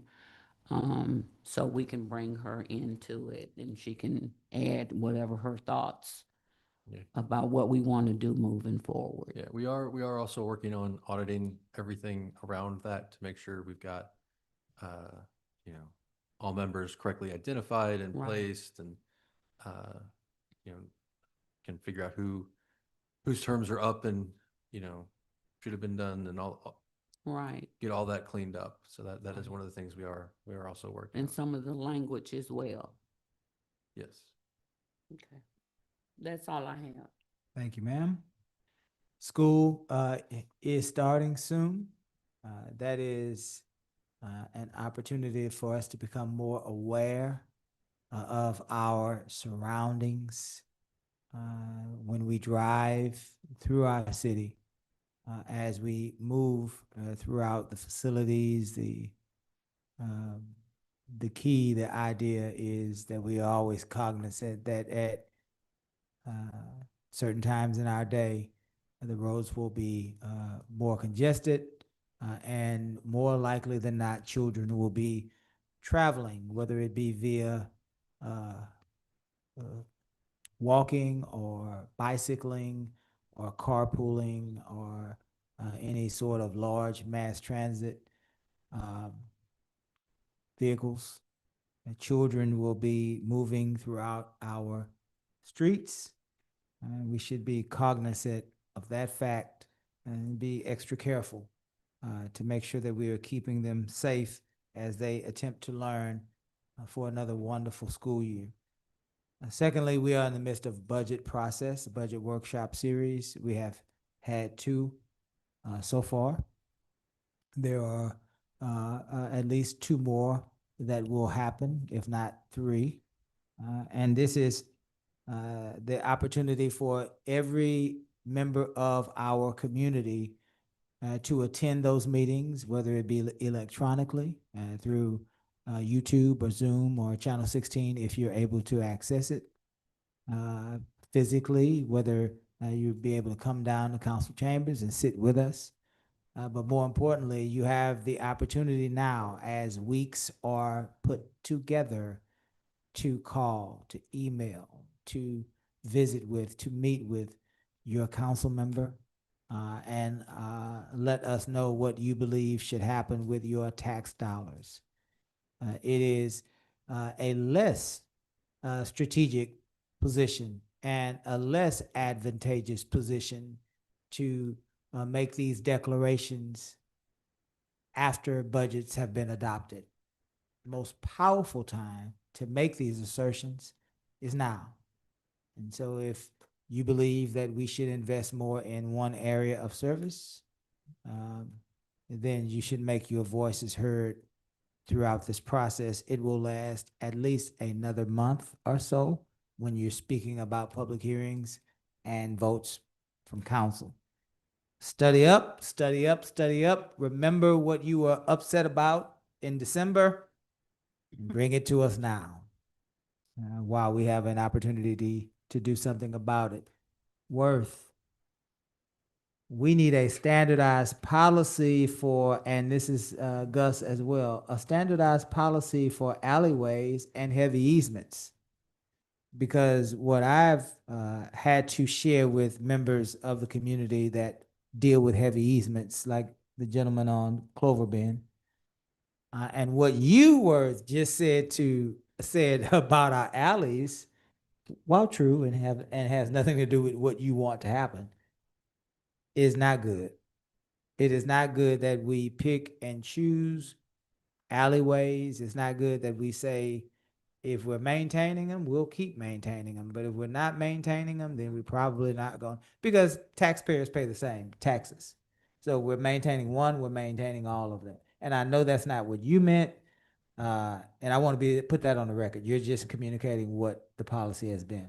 So my request for council to consider would be for there to be a standardized policy on alleyways and heavy easements. Or easements that are consumed or inundated with heavy brush. Yeah, that's the right word. Yeah, thank you, thank you. So let's have that on the next agenda so we can deal with that. We don't want to leave open-ended answers, questions and answers. Last thing I want to say is, I asked Ms. Holly, and I'm now increasing how I ask. I am looking for a 72-hour policy for the council to adopt and direct you and your staff to return not only phone calls, but to respond to issues that we have an opportunity to address: potholes, sewer in ditches, manholes being overflowed with sewage, code enforcement complaints. 72-hour policy. And that needs to be on the next agenda. So two things I'm asking for on the next agenda is a standardized policy for alleyways and overgrown easements, and a 72-hour policy that addresses residents' complaints. We want them to be responded to in 72 hours, and we don't want to stop there, because I've been in municipal government for 40 years, collectively, combined. Just acknowledging something does not mean that you are addressing it. So by just emailing them, I heard you, that's tough. That's not what I'm saying in a 72-hour policy.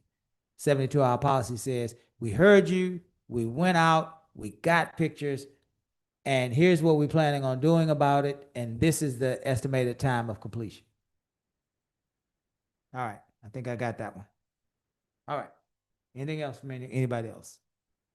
Well, let's bring this horse into a barn. It's been real. It's been fun. Some parts of it, James, have been really fun. Other parts, not so much fun. Good job. But we're done.